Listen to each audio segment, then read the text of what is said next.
then there you go. I don't know.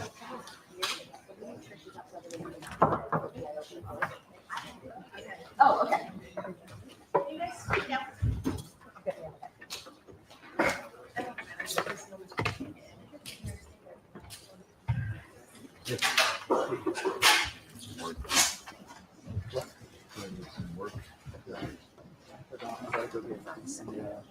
I gotta get seeds candies, flowers for Casey.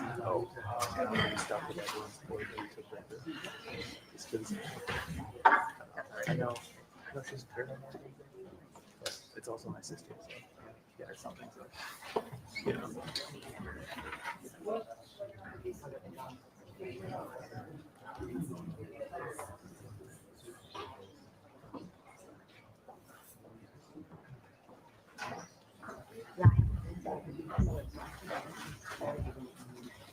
Just a reminder to everybody in the audience, even though you have a phone, you're not allowed to be on your phone while the television session.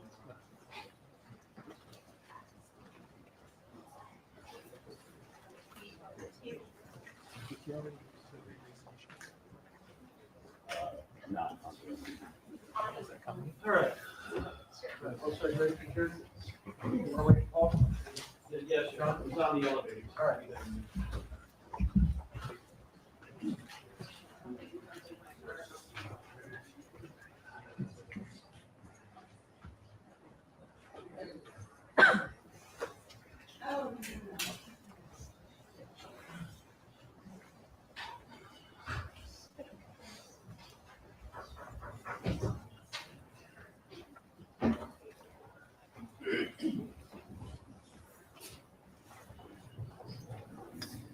Here.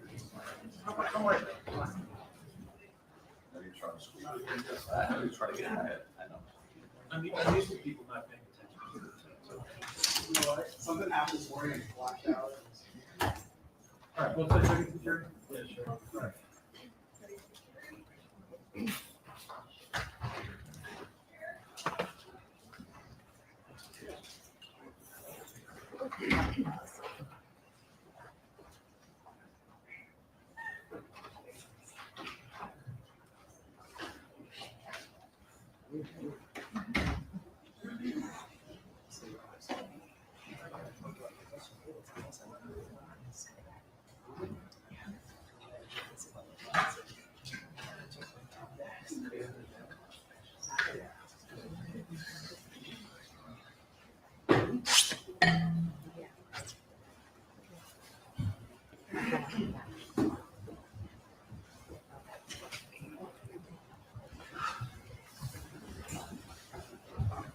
Right.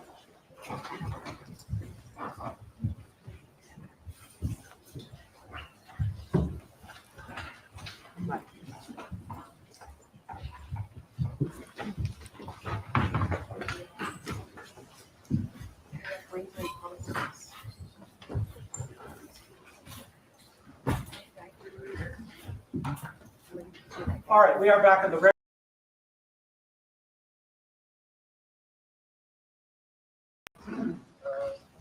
yes, Mr. Jerry? Yes. Floor is yours. Good afternoon, ladies and gentlemen.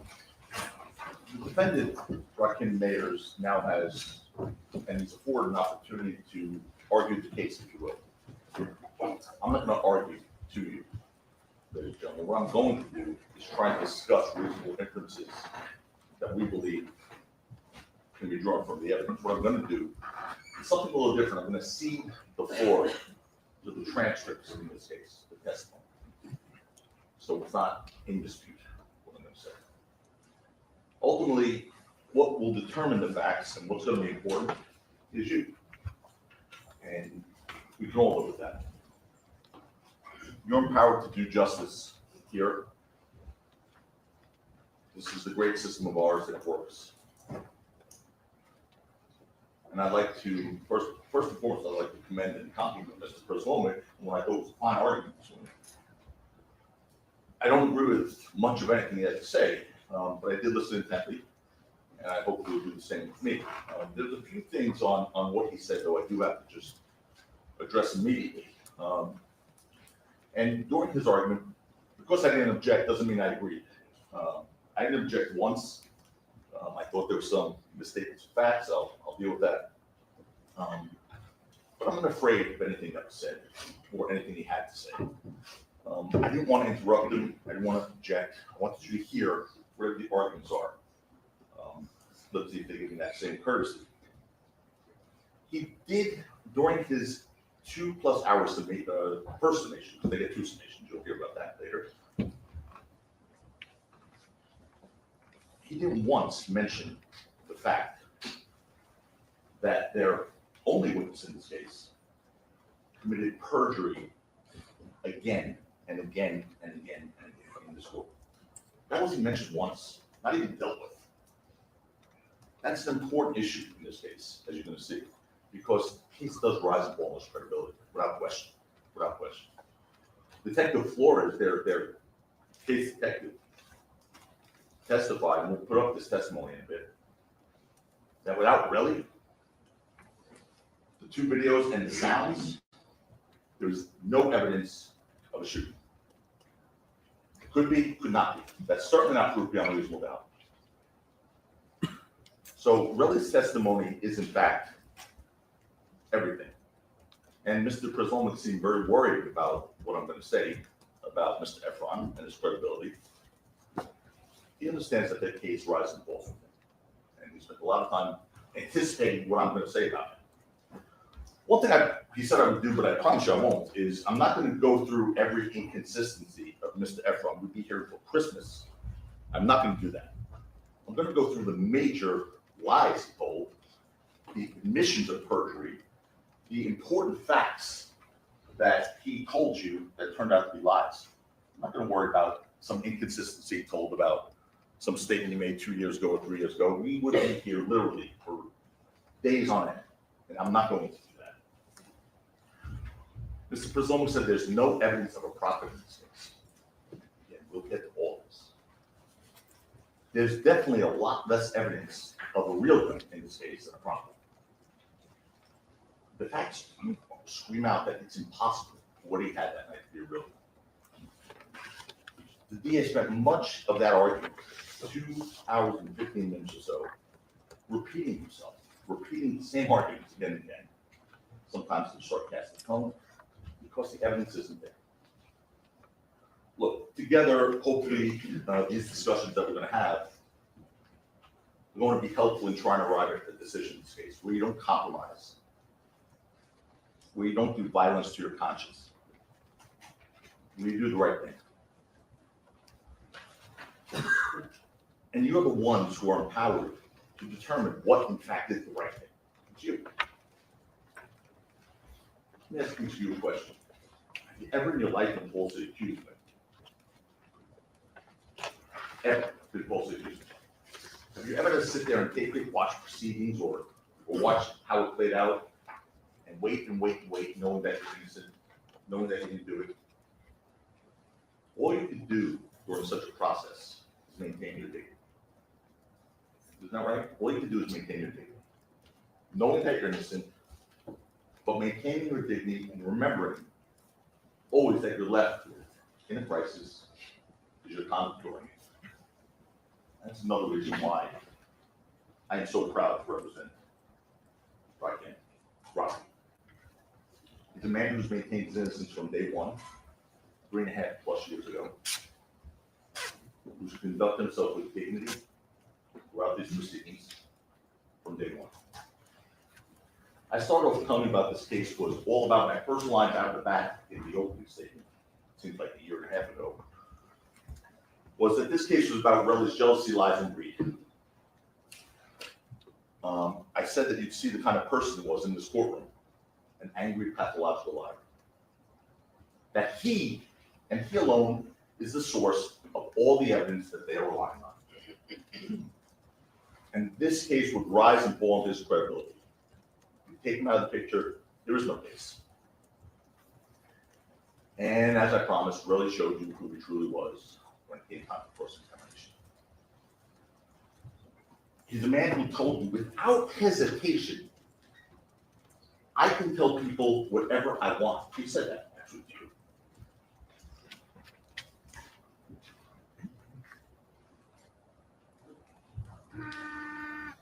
I was right out of the box, the first one that line, please.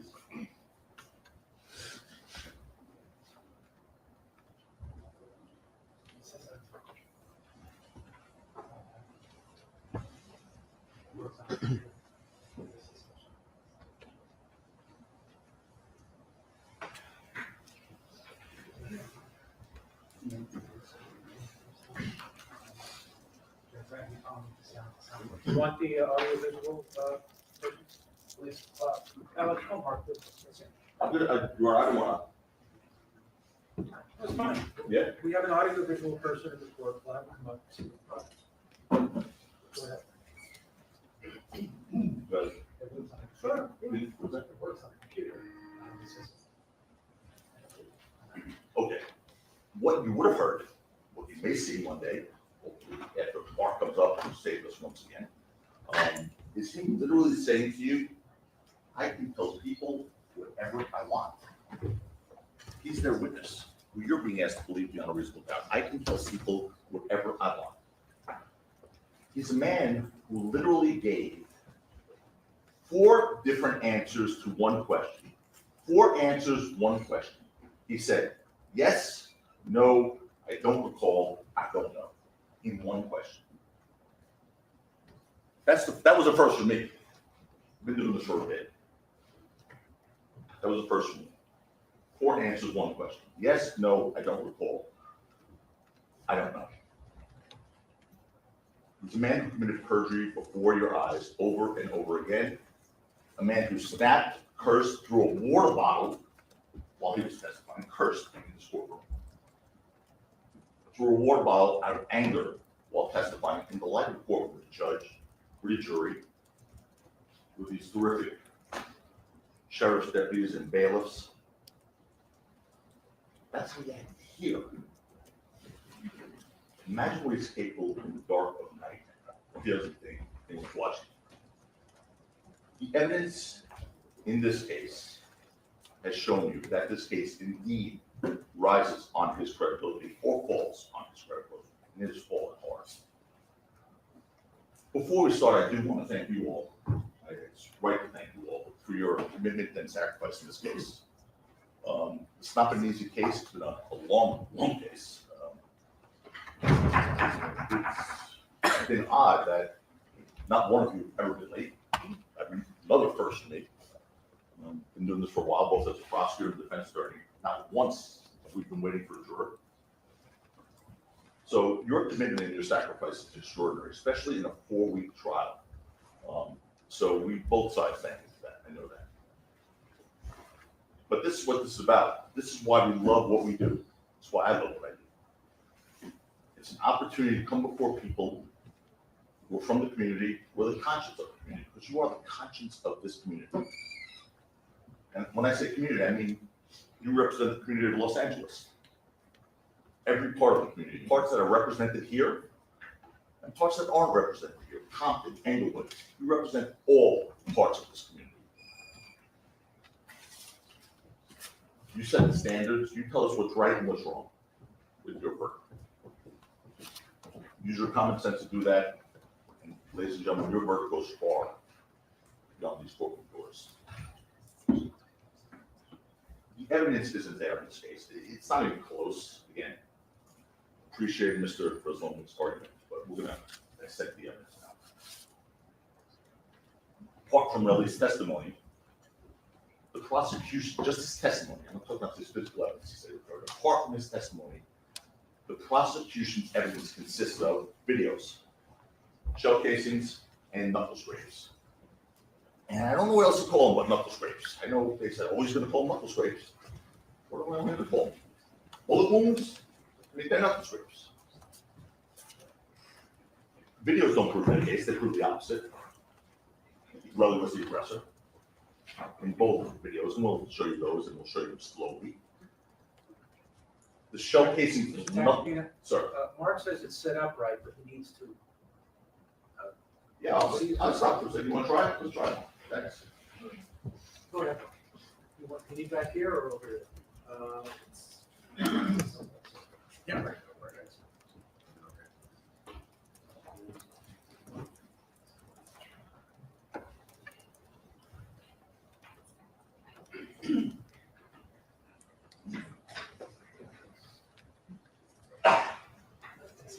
I'm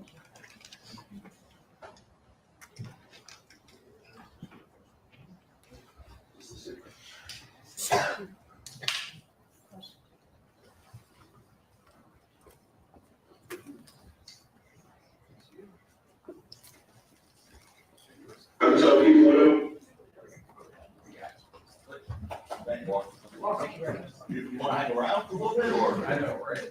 Stick around. Oh, you like it? Okay, Don't go far. thank you very much. Well, anyway, he was one of the videos, might have to play that, Steve. Go ahead. yes, no, I don't know. They want to, and I don't know. It's been so long. I can tell people what about it. I don't get it, but no. Yes, no, I don't know. They want to, and I don't know. It's been so long. I can tell people what about it. Okay. I think we already discussed it, I don't have to go back to it, but that was, you could take that down, please. Anyway, the shell casings and the knuckle scrapes mean absolutely nothing without believing Relly's story about them. They mean nothing without believing his story in whole about them. We'll talk about that. We'll talk about how the evidence or lack of evidence shaped up in this case. Before we do, I want to make clear what Rocky is charged with. He's charged with 2 counts of assault with a semi-automatic weapon.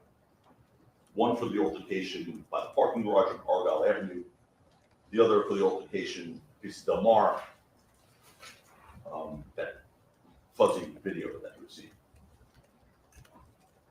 The DA said you only have to decide if it's proper or not. That's it. That's all you have to decide. Very simple. Nothing else is in dispute. That is not true. That's not true. The judge just told you this just the other day. He said, as a matter of fact, that's not what you just have to decide. It completely ignores the self-defense and defense of others law that the judge instructed you on. But they see what they want to see. They say what they want to say. They hide from you what they don't want you to see, which is why they cut off the end of the video on Piece Del Mar. And we're going to show you what they cut off. They cut off after Rocky's gone. After 12 is already running away, they cut off the part where Quelly goes back and gets Ills one more time. The guy who's only using for a human shield. They cut that part of the video off.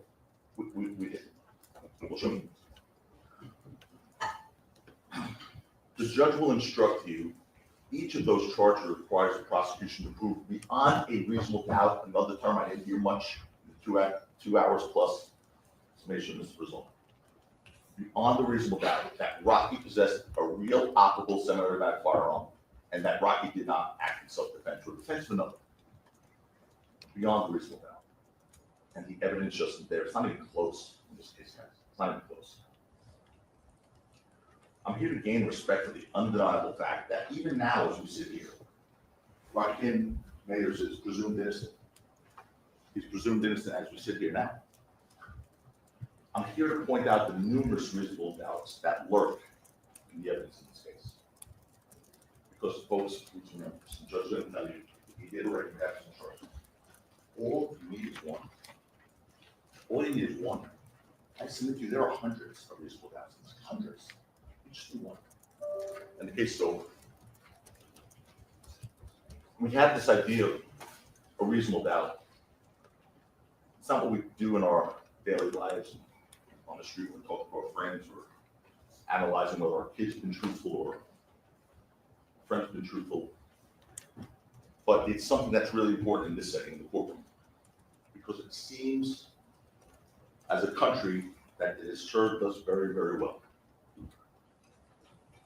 People who founded this country, who are no strangers to controversy, and certainly no strangers to social danger, have created some of it themselves even.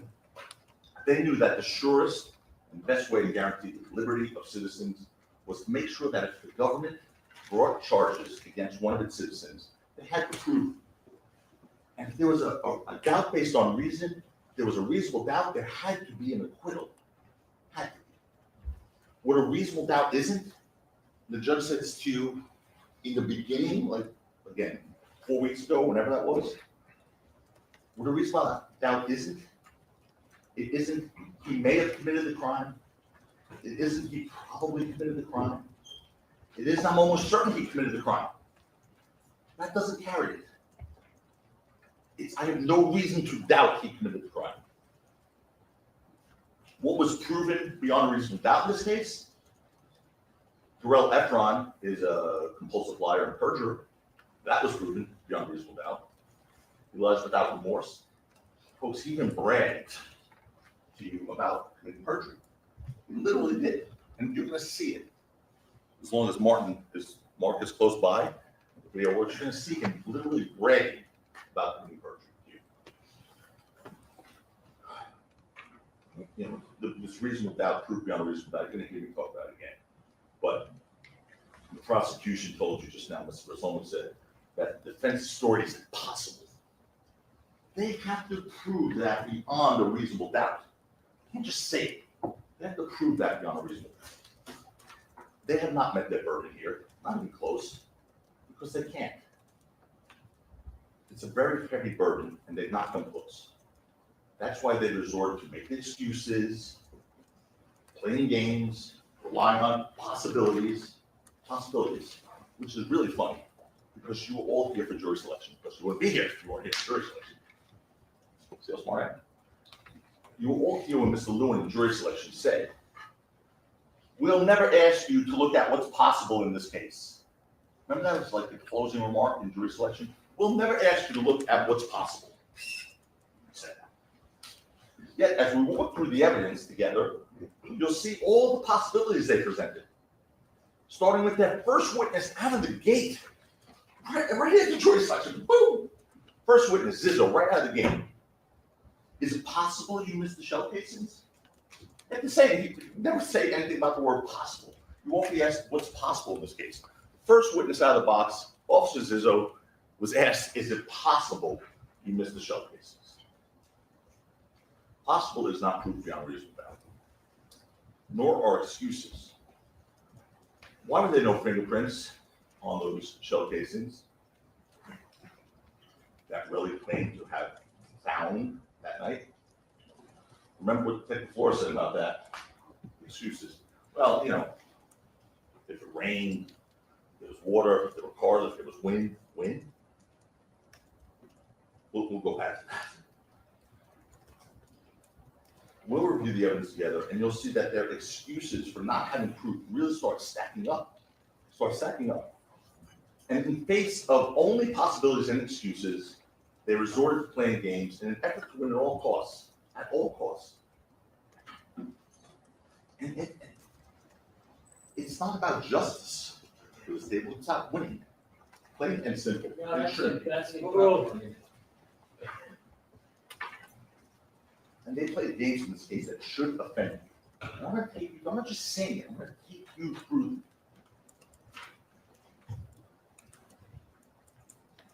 Not showing you evidence, embracing perjury of this relic, trying to deceive you. Remember something I said to you in the opening? I said we're here to make promises both sides, but not like politicians' promises. You know, the thing where we promise you the moon, you vote based on our promises, and you see if we fulfill them. Here, we make promises in that opening statement. You get to see if we fulfill them, then you vote. Let's see what they promised compared to what we promised. They told you Rocky was the aggressor. His text messages show he was the aggressor. Deleted text messages, we'll get to that. They told you that Rocky shot Relly with a real gun. We told you that Relly was manufacturing the story, deleting and destroying evidence. He was trying to extort Rocky, which came through. That Relly was the real aggressor. Rocky used the prop gun to defend himself. There are two hurdles that they have to overcome to get a conviction in this case. Two hurdles. They cannot overcome them. One is that an object in Rocky's hand on November 6, 2021 was not a prop gun. Beyond the reasonable doubt. Second is that Rocky did not act in self-defense. All your bills. Judge instructed you, if the prosecution failed to prove the object in Rocky's hand was not a prop gun beyond the reasonable doubt, the case is over. It's over. Beyond a reasonable doubt. You can stop there. It's over. Judge also told you that regardless of what Rocky had in his hand, if you find that he acted in self-defense or in defense of 12-year-old ills, he's also not guilty. That's the law. It's not our argument. They've had a heavy, heavy burden of disproving self-defense or defense of another beyond a reasonable doubt. And that's a burden that they cannot carry in this case, not even close. Relly threatened Rocky, Relly threatened Schwelby, Relly repeatedly punched Gills and ragdolled Gills. I'm going to show you that again on the video. Slowly. You had it narrated to you, but you can see it on the video. Before we do that and talk about it, let's discuss why they can't overcome that first hurdle. First, beyond a reasonable doubt, that the object in Rocky's hand was real, was not a firearm, because they cannot, absolutely cannot overcome that. There is incontrovertible evidence and testimony in this case, and other evidence that shows you the object that Rocky was possessing was a problem. Unimpeached, not a real firearm. And they asked why. First of all, remember, there's no evidence in the record that Rocky was licensed to carry in 2021. He wasn't. But Schwelby and Lou told you it wasn't a real gun. Two people came in here, took an oath, and told you it was not a real gun. Lou Levin told you where it came from, that B&B music video he identified with Rocky and Rihanna from July of 2021, right before. He told you he put a clip drawer on it, essentially a belt clip, put the piece onto a belt to make it easy to carry. And he extended the magazine with a clear magazine to make it look more intimidating, because the Glock he had prop gun Glock with 26 sword fits in a pocket. It was really small. So this was meant as a deterrent. Mr. Sloman told you that Lou Levin couldn't name the security guy who advised Rocky to carry prop gun. He was never asked. And he didn't say security guy, he said Rocky's security team. The testimony you could, by the way, you could always have the testimony read back to you at any point. If there's any dispute, I know you guys can take crazy news, but if there's any dispute, you can always say, can we have that part read back of the testimony where Mr. Levin talked about the security people who advised on it, or whatever, hypothetically. So he never was asked. But he didn't say a security guy. He said security team, and he just said he concurred. He wasn't pretending to be a security advisor that they mocked him. They didn't ask him that, yet they just tried to argue that to you.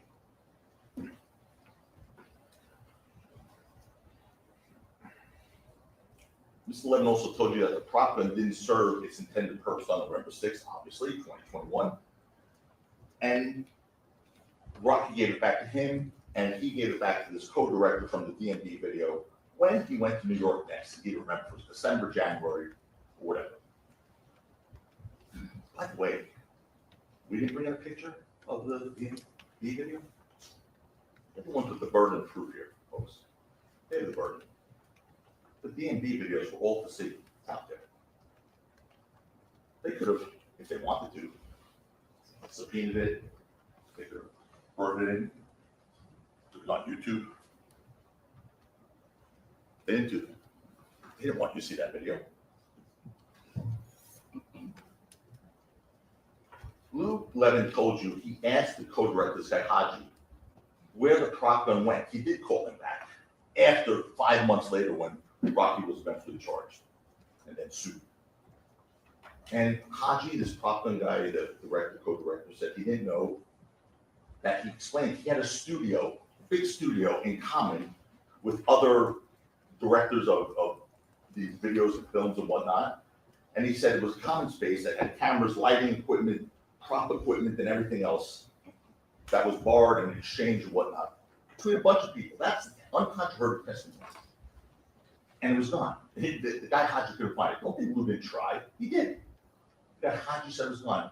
And you heard the DA spoke. They told you. They told Lou. They spoke to Haji.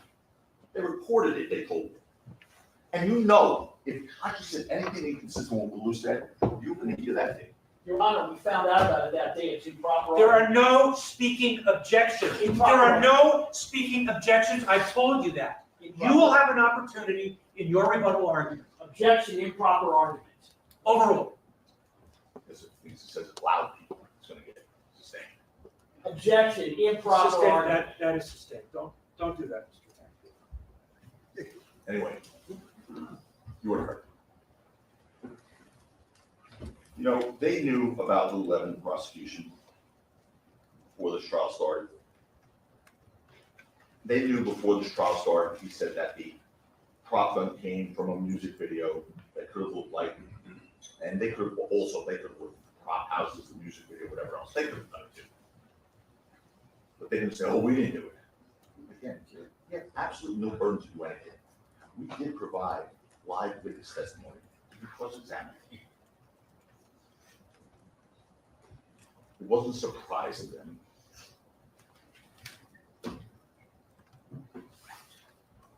They didn't want it to be, which they knew what they were going to find. That's why you didn't hear anything. That's about it. improper argument. Overruled.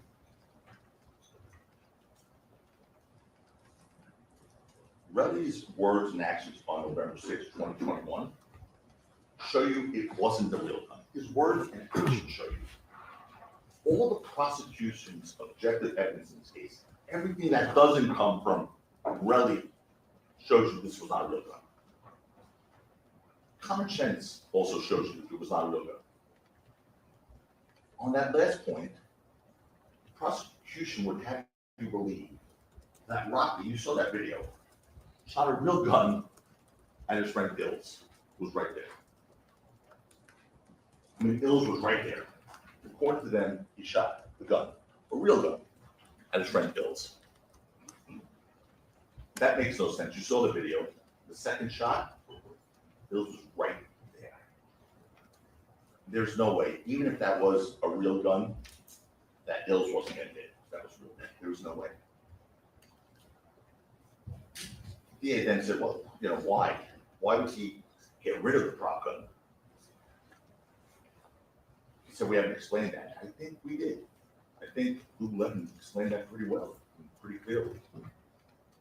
Remember, they didn't know 5 months later the police would come. They weren't thinking, oh, we better save this in case, I don't know, next year at some point I get arrested. That was the furthest thing from Rocky's mind. They did know that it did not serve its intended purpose. They did know that. So that was the end of that. Rocky got rid of that prop gun that didn't work and instead beefed up his security. So now he had to have security all the time instead of just going to events, even when it was his friends on the street. Of course, he didn't know the police were going to be involved 5 months later. As for 12B and Lou Levin, you heard from each of them. And before we get into what they said, let's talk about the process, what's supposed to be about the search of the truth. That's what it's meant to be. It's not supposed to be about just trying to win. That's what it's not supposed to be about. Especially when you have the power of law enforcement behind you. You know, it's the prosecutor's job to make sure that innocent people go free also.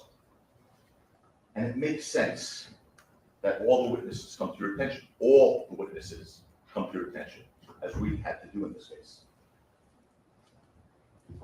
You can see that responsible citizens came in here as witnesses were often treated roughly and ridiculed, attacked by Mr. Lewin, an obsession to win. You don't treat witnesses who came in here, don't get paid to tell the truth, have no financial motive, you don't treat them like that, just purely and simply because they're not saying what you want them to say in your version of what the truth might be. You don't do that. Mark Twain, great author, once said, to a man with a hammer, everything looks like a nail. That came to life.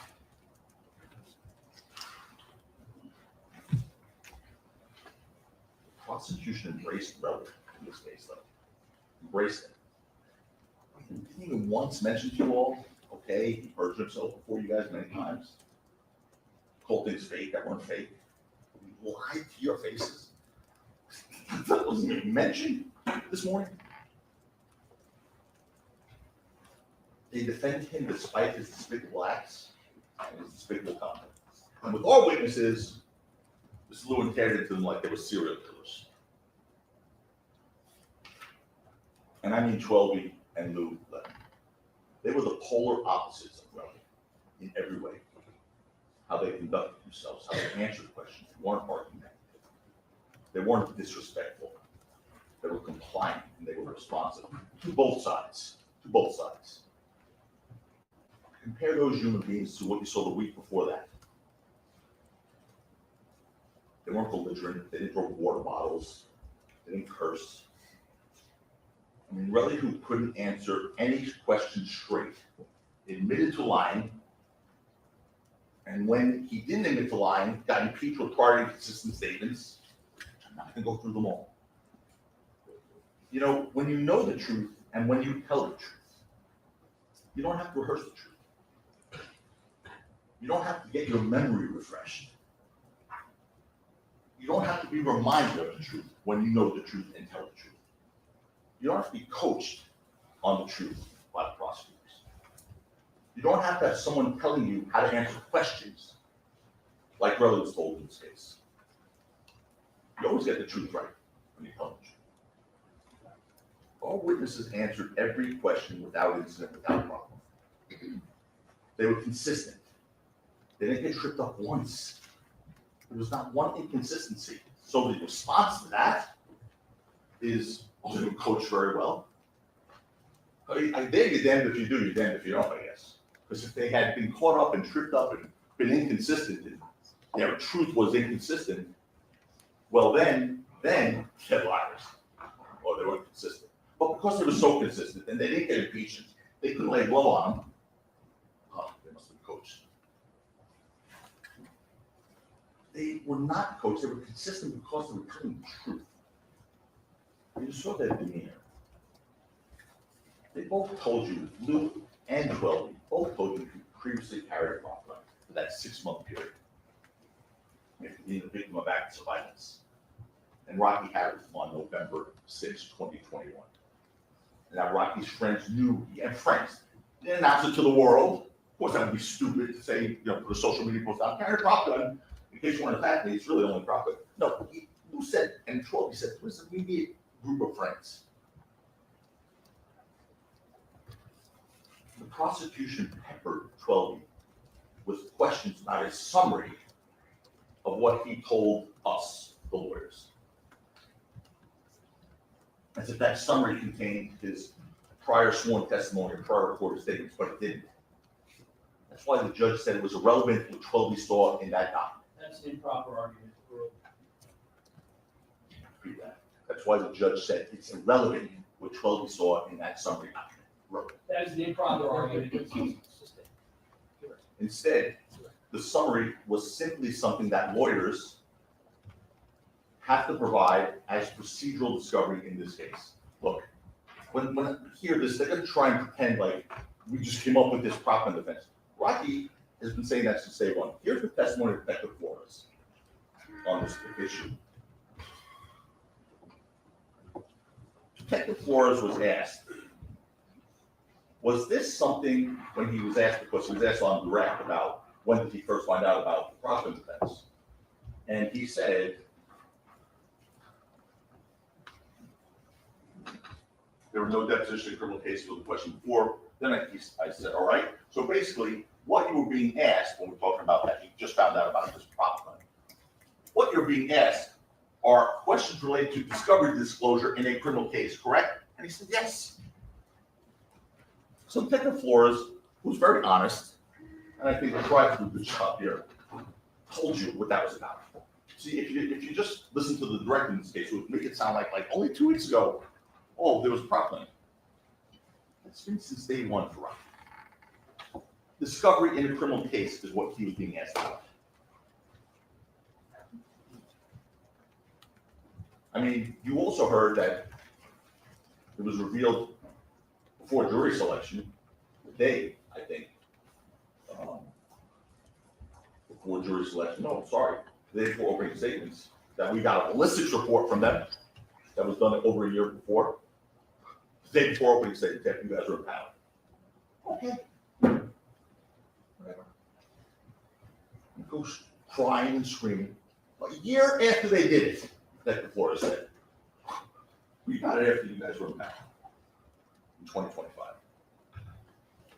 Detective Zizzo, Sergeant Zizzo, now former police officer Zizzo, said on the witness stand, we may have missed it.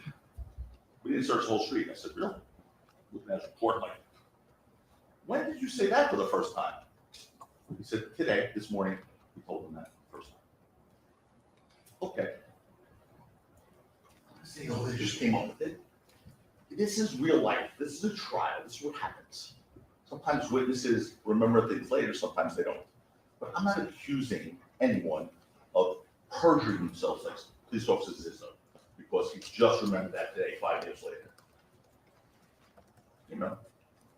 I mean, sort of odd. 5 years after that, he remembers they may have missed it. That's okay. Look, more importantly, as Schwalbe told you, what he testified to here in this courtroom is what he told us previously and what he saw that night. Period. He was consistent, he was credible, unlike Relly, who actually contradicted his own recorded statements, and unlike Relly, who actually contradicted his prior sworn testimony over and over again. He committed perjury, he bragged about committed perjury. And the fact that the prosecution tried to make you believe that his summary was Schwalbe's actual statement when it wasn't.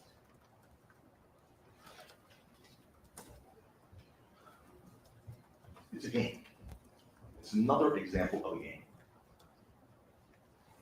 Here's another one. The prosecution asked Schwalbe how he knew it was a prop gun if he never spoke to Rocky about it. That was completely misstating what Schwalbe said on direct testimony. Completely. Schwalbe didn't say he never spoke to Rocky about it. He said the opposite.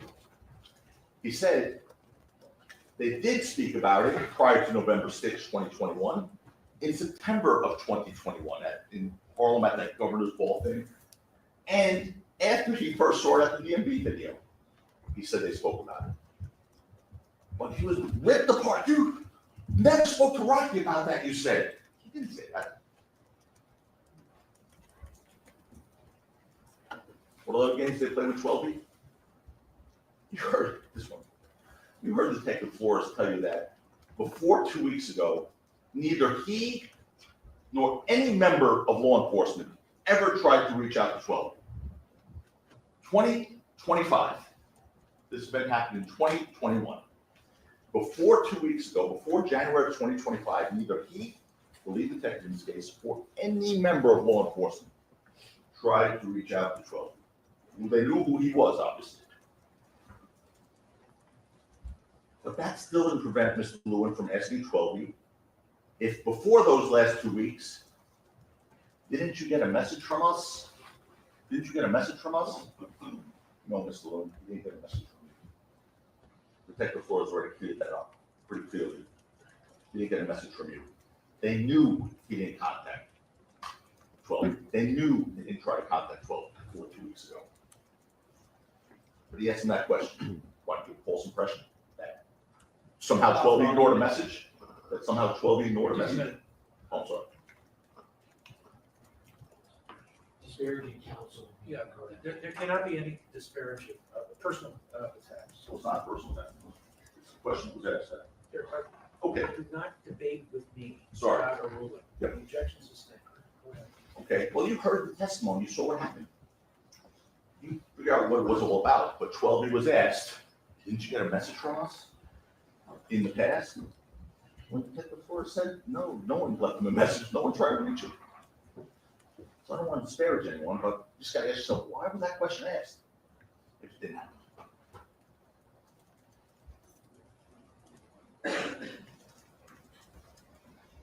Look, you know, when I say the games, they're a constant theme in this trial. Here's another one. Prosecution asked Schwalbe about photos taken in Rocky's bedroom, which showed Rocky's registered firearms and not a prop gun there. Those photos were taken during a search of Rocky's residence in April of 2022. 5 months after the incident on Vista Del Mar in November of 2021. 5 months later. So the fact that there was a prop gun there means absolutely nothing. You heard there had to be a prop gun way before that. And here's this also, think about this. And why was there no prop gun in the house? You heard why Rocky, for that 5-6 month period, carried a prop gun on advice of security. Because he'd been subject to episodes of violence. He had a stalker, his face was slashed, home invasion, okay? But he'd been subject to violence. On the street, he didn't have a character. Okay? So when he wasn't with security, he had this thing to hopefully deter people. At home, he had licensed firearms. Now, because a prop is meant to deter would-be attackers, if they're already in his home, less in his bedroom, there aren't would-be attackers anymore. They're in fact attackers. And a prop gun would be useless there, obviously. Also with the registered guns found in Rocky's house, I guess that the floors, if they were legally registered to Rocky, and they objected. They objected to that question. And that's an improper argument. Well, those in fact were registered to Rocky, legal. Others were registered to Lou, legal. Everything in that house was legal and given back to Lou Levin, who was there at the time of the search. They mocked Lou like he must have made that up. Not just Lou's magazine, the guns were legal too. And they were, 2 of them were, one of them was Lou's, and 2 was Rocky's. You heard that from the it was legal and registered.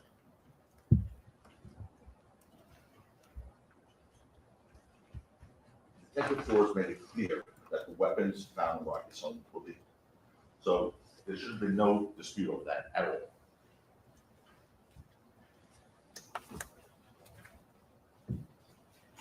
Search of the truth is what this should be about. I'm trying to win the title place. It's not a game. It's not a game, certainly a game. It's not a game. In fact, the prosecution did absolutely nothing, gentlemen, to impeach the testimony of Earl. Nothing. Yeah, he got loud and yelled at them a little.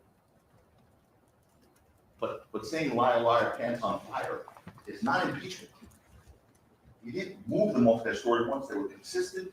They stayed exactly consistent with their story the entire time because the truth is easy to remember. The truth is easy to tell. They were not impeached, not once.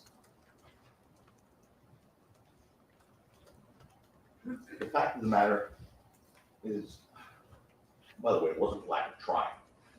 I mean, they were yelled at, they were berated. I mean, at one point, 12 spoke a dialect from his upbringing, from the street where he's from. And he said this thing, and I personally, I think he's one of the nicest guys I've ever seen. He said this thing where he's like, "You feel me? You feel me?" That was just a matter of speed.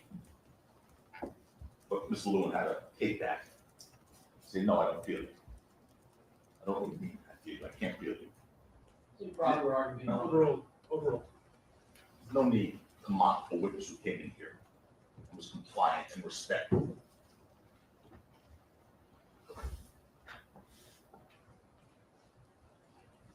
No, they were grilled both 12 weeks, and they were grilled about many, many things, including the financial motives of being here.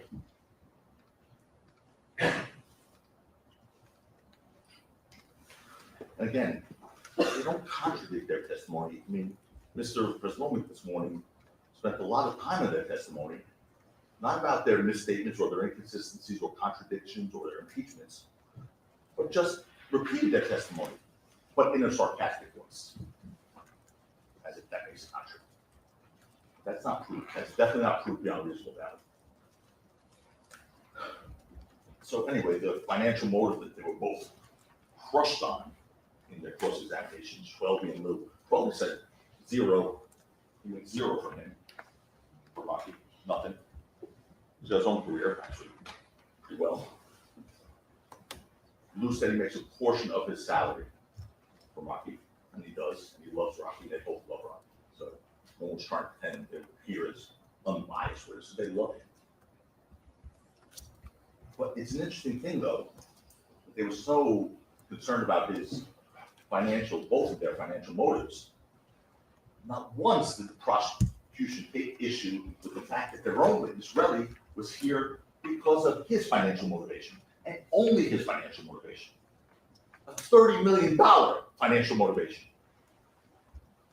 But they're asking Lou Levin, don't you get 20% of your salary from him? Or that poor IT guy who had to fly from Paris. You made $20,000 last year from him, huh?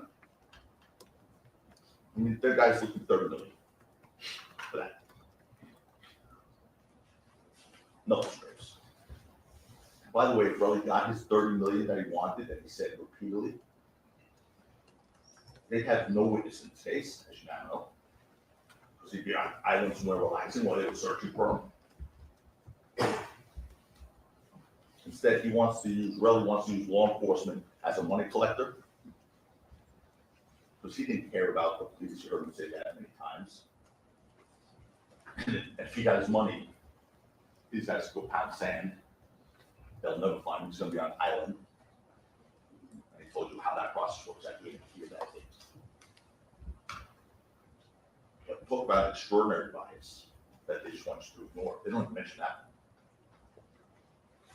It can't be, and it shouldn't be. But it's why we're here in this courtroom. It's why we're all here. What else should be ignored? Despite all the prosecution's efforts, despite the blistering questions posed to them, both Twelve and Lou Levin established these incontrovertible facts. They're not controversial. They're not contested. That Rocky was known to carry a pump by his friends. They didn't controvert that at all. The object in his hands on November 6, 2021 was a pump gun. Relly's own actions on November 6, 2021 confirmed that. 12 testified during the first altercation. Relly said something to the effect of, shoot that big ass gun, which explains his later conduct, by the way. Now, Relly said he didn't say that. So, now you have to see, who's more credible, more trustworthy? Relly or Relly? That's what you have, the words to it in that regard, in that one thing. And consistent with his knowledge that it was a fake gun, look what he did after the first altercation, which is impossible to get around for them. The first altercation by the parking garage, where he's claims he's pulled a gun, is pulled on a real gun that he doesn't know is a fake gun. He continues to follow the guy who pulls the real gun and according to him, tried to kill him.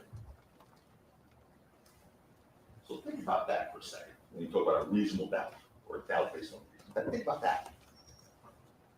That was so odd. I mean, he said, yeah, the guy pulled out a gun on me. I thought it was a real gun, and he tried to kill me. So after he walked away, I decided to follow him. I don't follow him, berate him as I'm following him, almost begging him to shoot me. Well, let's see Detective Flores, but anyway, Detective Flores told you what he thought about that. He testified. He said, that would be an odd thing for Relly to do. His testimony from his trial.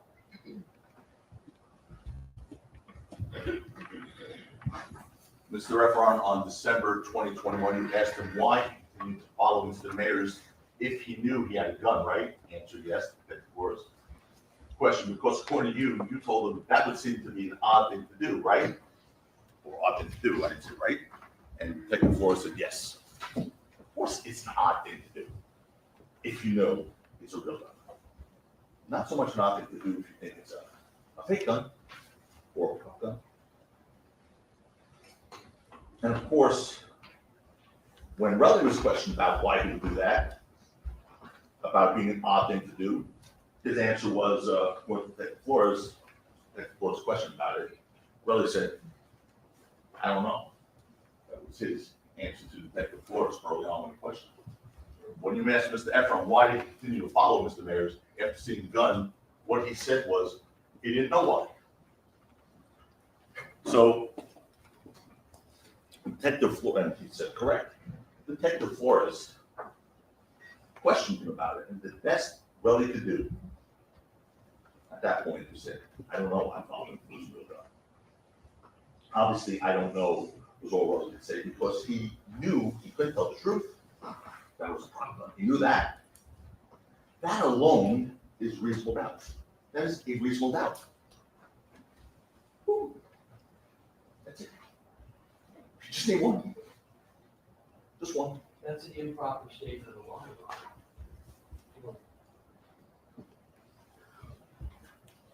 In fact, the lack of evidence further shows that this was a problem. You heard that the police found absolutely no evidence of a shooting at the scene whatsoever.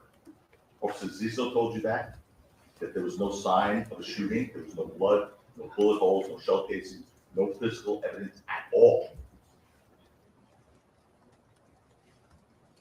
That's from the testimony at this trial in front of you from Officer Zizzo. Just recap. There was no blood, no bullet holes, no shell casings, no physical evidence of a shooting was recovered at all. No, sir. So that was the guy who was there within 15 minutes. And you heard from the body cam footage from one of the other responding officers, turned out to be Sergeant John Cook, Officer Zizzo said. Sergeant Cook said, there's going to be no evidence for now. We have no victims, no hits, no evidence. That's the sergeant body cam footage. That's Officer Zizzo's testimony.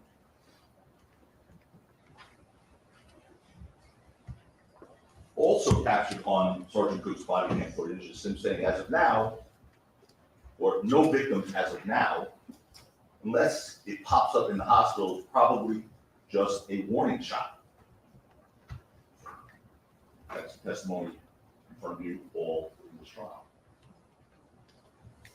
Again, so no victims as of now, unless it pops up in the hospital, it's probably just a warning shot, right? That's what he said. Sergeant Zizzo said to us.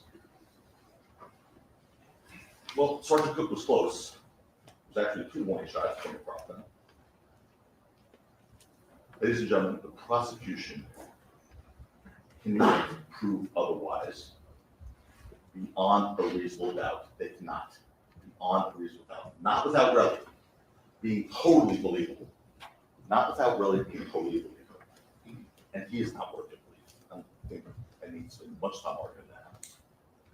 That's why, in addition to asking him about November 6th, 2021, which we spent some time doing, we spent so much time questioning him about his credibility. And I'm sorry he was on the witness stand for 5 days. The reason he was on the witness stand for 5 days, I was only 2 total days with him. But the reason he was here that long is because he didn't answer questions. Like, questions had to be asked on cross anyway. 3, 4 times. The judge had to get involved. That's why he was here so long. But because without him, when he questioned his credibility, it's not because I was having fun speaking to him. I wasn't. But when you question his credibility, it's because his credibility is at issue. Because without him and his credible testimony, the prosecution has 0 evidence of a shooting. They even have to prove, they have 0 evidence to prove that it was an operable gun, let alone shooting. Consider that. What's the prosecution's evidence that the object in Rocky's hand on November 6, 2021 was not a prop gun? What's their evidence? Relly's shell casings. Okay, those. Relly's knuckle scrapes. And the videos from the parking garage at 1616 Vista Del Mar and 6200 Hollywood Boulevard. But remember what Detective Flores said about those videos. First, he said, there's no evidence from 1616 Vista Del Mar of an actual gun being discharged. I asked him that question. And he said, correct. From that view by itself, no. Well, that's the only view we have of 1616 pieces of MR, that video. They're all there, and it's all public. Then, second, I said the only time you could see a gun in any video was the parking garage video. And in that one, you can't tell if it's operable, whether it's an operable gun, a real gun or not, right, Detective Flores? And he was honest. You first cited the fact the gun was displayed, right? Which you already told this jury that the gun that was displayed, the only time you could see a gun in any video was the parking garage video, correct? You already told this jury, by that video, you can't tell if it's operable, right? Correct. So if he can't tell it's operable, how are you supposed to do it? Detective Flores can't tell you it's operable, how are you supposed to tell it's operable? You have to believe Riley's story. All of it. And his credibility.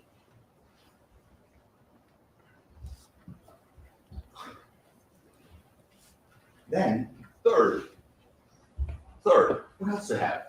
Well, sounds, those two sounds. Okay? The gunshot sounds heard on the 6200 Hollywood Boulevard video could have been made by some kind of replica firearm, according to Detective Flores. He said, aside from a gun, I asked him, what else could make those sounds? An operable gun, I should say. And then he said, the sound I heard off the camera, I mean a firearm, some kind of replica firearm. He also acknowledged that a replica firearm could also make that sound. A starter pistol could make that sound. That's Detective Flores. It's a case detective.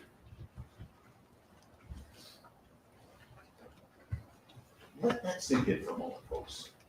Please. The prosecution's case detective told you the sound that they relied on to prove that Rocky had an operable firearm that night, beyond a reasonable doubt, could have been made by a non-operable product. That's it. Ladies and gentlemen, that's it. That's all you need right there. In other words, the videos in and of themselves don't prove that what Rocky had was an operable firearm beyond a reasonable doubt. The case detective could reach that. What else does the prosecution have to rely on? Well, these knuckle scrapes. But even they don't believe that's a gunshot wound. What they said in their opening statement about Relly's knuckle scrapes. Perhaps they were bullet graze, perhaps they were not. Well, perhaps they were not. That's what they want you to accept as proof beyond a reasonable doubt. Perhaps they were not. What else did they say in their opening about those scrapes? Whether the victim or not the victim in this case was actually shot or injured by this will not be something that you will have to decide at the end of this case. They told you in opening statements. Really? Says who? Says who? They told you that because they themselves don't believe. Those That's knuckle your proper scrapes. arguments, State.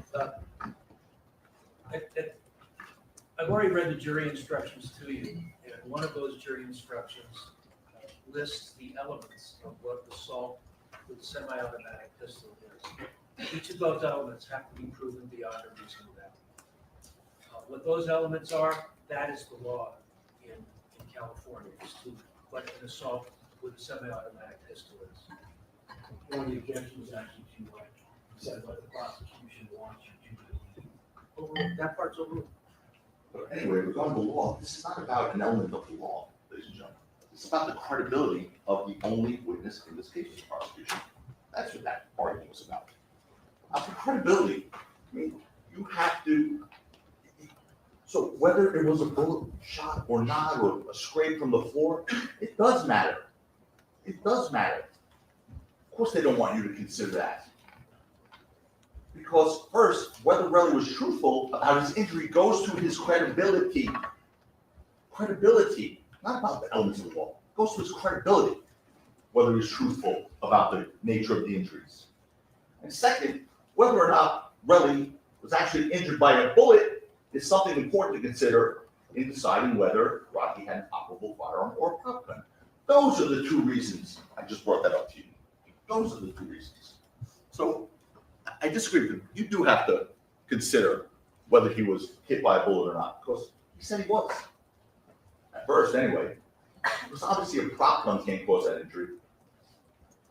So was that a gunshot wound? Of course not. Of course that wasn't a gunshot wound. Even Relly couldn't tell you those scrapes were definitely from a bullet. At least at trial, couldn't tell you.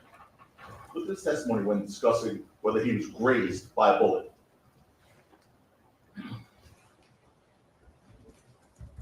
I guess whatever is left from the bullet or the floor or whatever, I don't know. I can't see. Okay.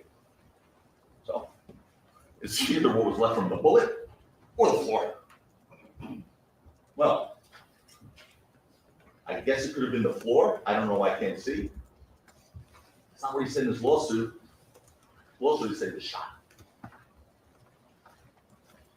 And he wants $30 million because he was shot. Now it's maybe it was the floor. I mean, does the truth mean anything to him? Does an oath mean anything at all? He really doesn't believe what he said to you at the beginning. I can say whatever I want, do whatever I want. That's that. And that's what they want you to accept as truth beyond a reasonable doubt of you. Relly said it could have been the floor. Of course it was the floor. When he was punching Gills, of course it wasn't the floor. It's on his left hand. Relly said he was left. But regardless, there's no bullet in the world that could have done that. I mean, think about it. It scrapes the top of one knuckle, does a bit of a dive to the second knuckle, does a real deep dive to that third knuckle, and then scoots along. And that would be one heck of a magic bullet to do that. Just looking at those knuckle scrapes, no one has to be an expert in anything to know they are not from a bullet. You want to put them up for a second? Yeah.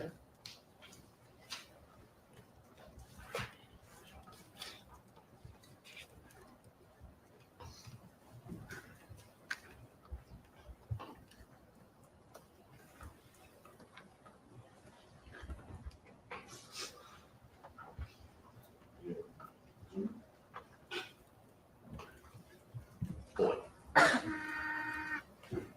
$30 million. There's no one with eyes in the brain. That thinks that's a bullet wound. That's what he said. Raised by bullet. Now he said bullet floor.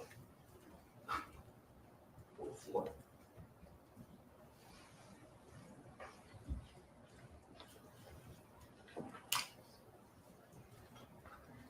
I mean, he still brought a lawsuit against Rocky, claiming he required necessary medical attention from that bullet wound. Bullet wound, like he said. Ridiculous as that. And it, by the way, it's the same knuckles you saw in his boomerang Instagram video we posted on his manicured hands, which I think we showed to the jury. We have that? Go ahead.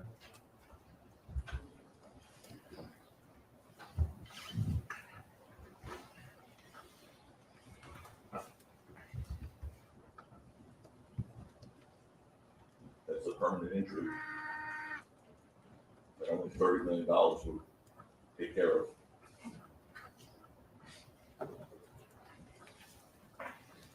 He first told the police that he treated scrapes by himself the day they occurred. That's what Officer Anderson testified to.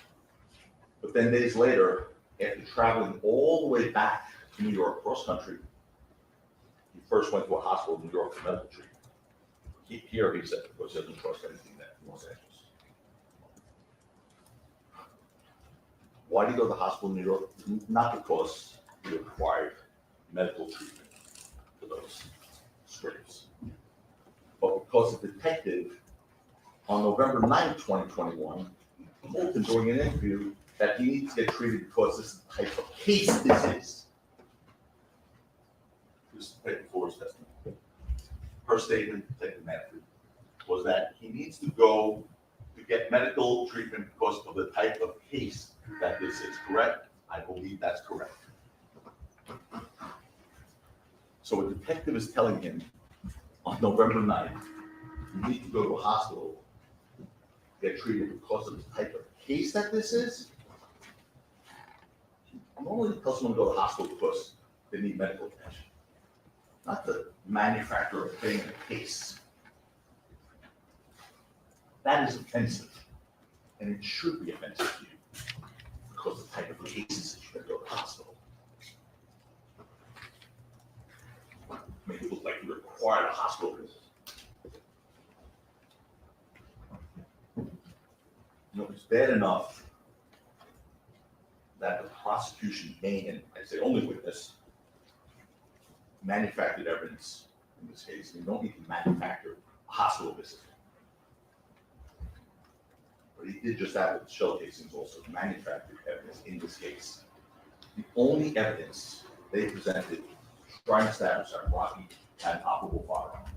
I'm going to take you through this. It's not going to be a stretch, and certainly it's multiple reasons of doubt in this. You heard a lot about those shell casings in this case. What you didn't hear was what the police found. You didn't hear that because that didn't happen. The body cam footage introduced at the very beginning of this case, first witness Officer Zizzo showed that the police responded to that scene at 10:32, less than 15 minutes after the incident. Officer Zizzo told you there were 7 police officers there. You saw them on the body cam video.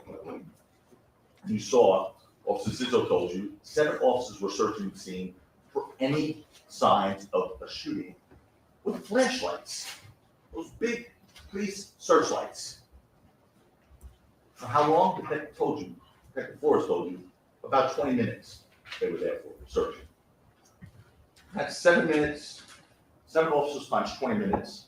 That's 140 minutes of manpower right there. 7 officers for 20 minutes of trained police officers searching with flashlights for any signs of a shooting, including shell casings. They found nothing, absolutely nothing. You heard the stipulation at the end. The stipulation needs to be agreed, the defense and the prosecution. At the end of the case, just before the judge's instructions the other day, it's Tuesday, right? It's the last day of Tuesday. The stipulation between us and the prosecution that a prop gun would also have ejected cartridges. But importantly, that stipulation makes clear that the shell casing recovered in this case did not come from a prop gun. That's for sure. And of course not. Lou explained that as well. That prop gun ejects blank cartridges. And bear this in mind, this is important. This part is important. The police came looking for evidence of a shooting. They were looking for those steel metal jackets, those shell casings. There was 0 evidence on this record. 0. I defy them to say, show anything on this record whatsoever regarding what those blank cartridges look like or how they were ejected from the prop gun. There's 0 evidence. That's the improper argument, it misstates the evidence in the case. Oh, it does not? I don't recall every word that has been stated by every witness during the entire trial. So I don't know if it misstates the evidence or not. If this is something that's important to you, then you can ask that the court reporter read it back. All right? If I'm misstating the evidence, they get to speak last. I asked him, show the evidence of what the casing from a prop gun looks like. Show the evidence of that to you. I don't want him to state the evidence. So there, I lay that challenge down. Show the evidence. I don't say show it. There's no evidence whatsoever regarding what blank cartridges look like or how they would have ejected from a prop gun. No evidence of what they would look like, okay? There's no evidence regarding what material those blank cartridges would have been made of. You heard about paper and plastic from our witness, from Lou Levin. Paper and plastic, or how far or in what direction they would have been ejected. There's no evidence of that at all from the prop gun, or whether they would have still been intact or not from a prop gun. You heard no evidence of that. In other words, there's been no evidence whether the blank cartridge from Rocky's prop gun would have been observable to the police as the shiny metallic shell casing from a real firearm. No evidence of that. And they had plenty of opportunity. They had a ballistics expert in here. He could have told you, oh no, blank cartridge shell casing look exactly like 9mm shell casings. They're steel. They could have done that. They didn't ask one question about that. They didn't ask Detective Flores one question about that. They asked our witness, Lou Levin, about it, who's not an expert, but he knows enough. He gave an honest answer. He said, yes, they do eject. Talk about paper bullets in the front. Describe what the casings look like at all. Or how, if they would have split or not split. Or were they shiny metal things that, like those 9mm shell casings?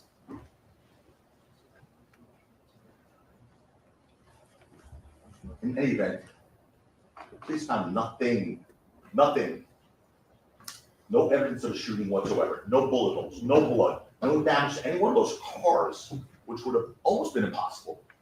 No damage to any one of those cars that were parking right there. And of course, no shell casings. This bears emphasis. The police found no shell casings whatsoever in 140 minutes worth of combined searching with searchlights. But really, once you believe he found it by himself, with a cell phone flashlight in 2 to 3 minutes.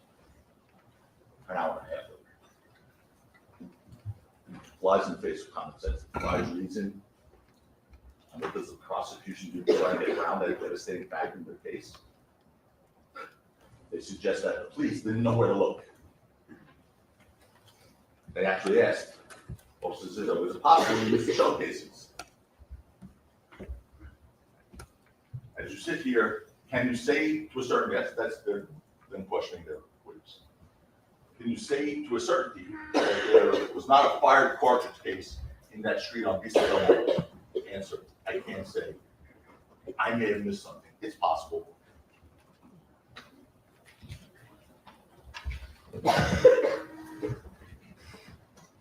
Again, it's possible. We've already discussed jury selection, what you were being promised about, never hearing that word here. They broke that promise on the very first witness. Possible is not proof beyond a reasonable doubt, but neither is their exercise trying to excuse the officers possibly looking in the wrong place.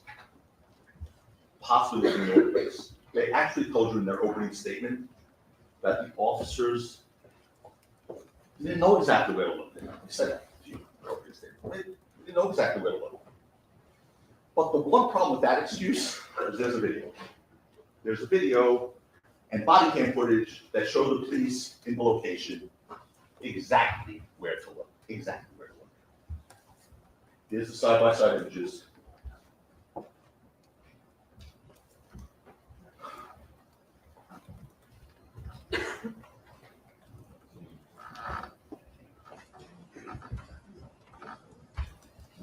Okay, there's the goal.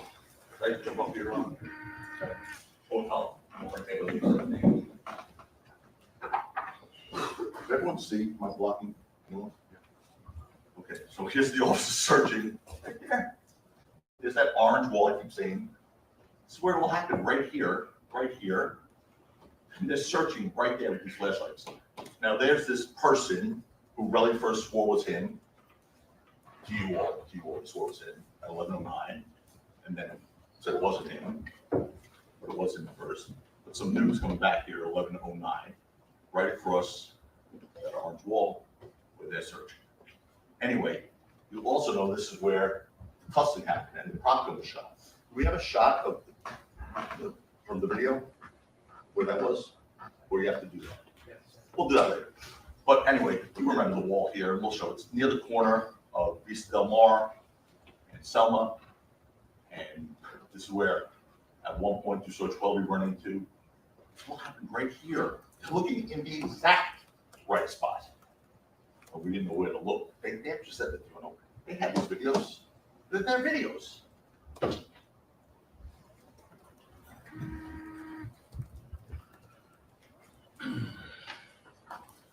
So regardless of how far blank cartridges may eject or what they may look like after being fired from a crop gun, one thing is certain.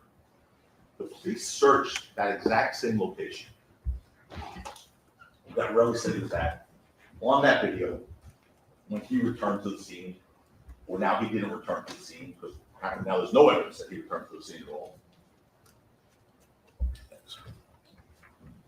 Well, I was in trouble, just a sign of break, so. Documents. Right there.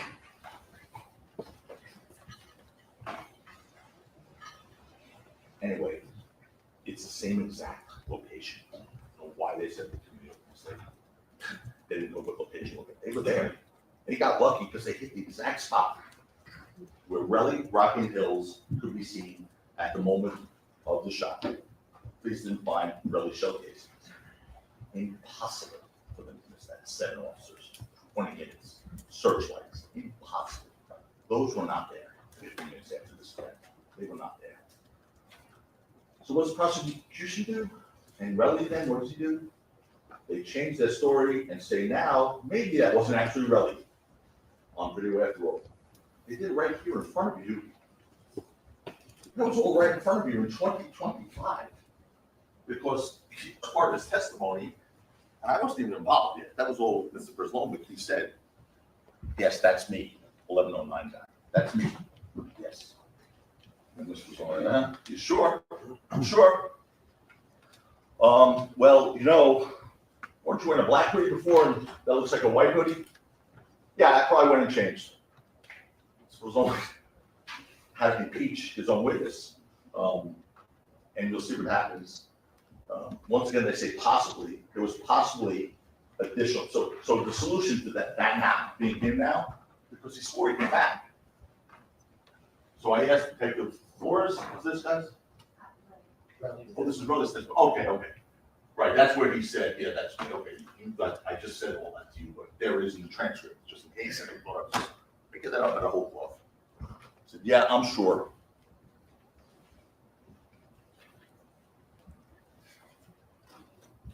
So,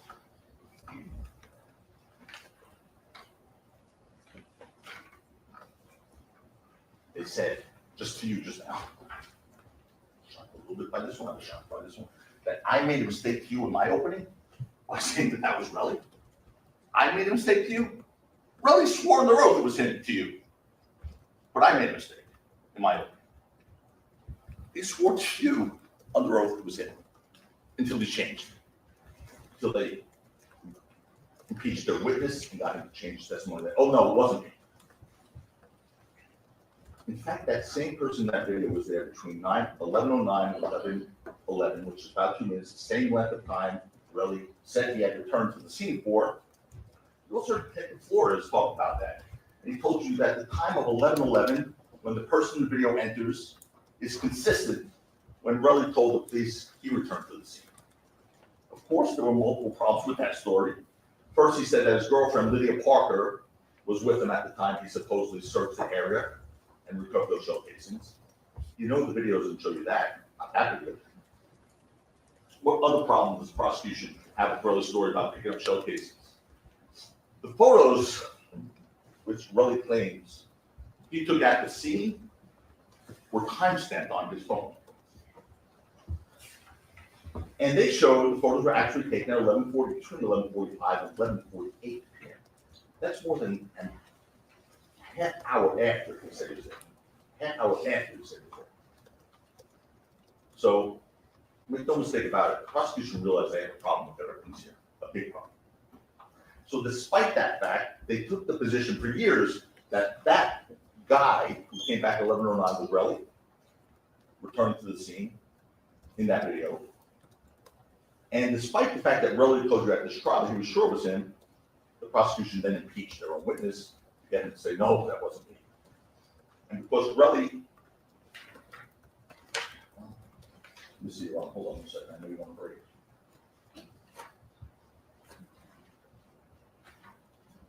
Maybe about 5 more minutes, so one stop now. No. Okay. 2:45 is when we break. Yeah, let's do it now. All right, folks, we'll take a break until 3 o'clock. Please be outside the court with noise at that time. Please don't discuss the case, and we see you about 15 minutes. Now,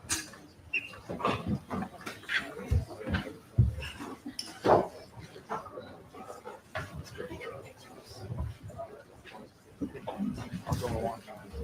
Kidding. What? You're playing something. That would actually. No, I'm not happy with that. It's gonna be, restraint grip. I don't know how that's.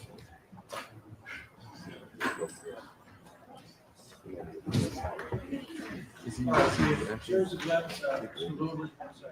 you gave strict instructions to both counsel, and there are also repeated Court of Appeal in California Supreme Court decisions about disparaging other lawyers. Let me be clear what was stated. Mr. Prislenek never said anything about the lawyers who talked about the defense. The defense has said as follows: we're trying to win at all costs. We only care about winning, not just. Didn't I sustain that objection? No, you did not until the fourth time I asked it, Your Honor. I objected 4 times. Let me continue. We suborned perjury, stated 3 times. I objected each time. We could have called the worst of them all. We could have called Haji. The court knows we found out about him that morning. The court made a finding that their discovery violation was not inadvertent. That means it was intentional. That means it was not accidental. They got up here and just told this jury that they didn't hear from this witness Haji, that we could have called him. The court knows we have a hearing about it. It's been very clear. The court found that they were not honest in what they provided. They were not honest about when they actually turned the information over. And now he's up here and able to argue that. And when I object, basically I'm told it's overruled. I mean, Judge, the problem is the court made these findings. The court said you could not disparage lawyers. Let's be clear. Anything that he had said was true. That we suborn perjury. That we don't care about justice. Those are reportable issues to the state bar. The court knows it's not true. I know you know it's not true, Your Honor. I assume he knows it's not true.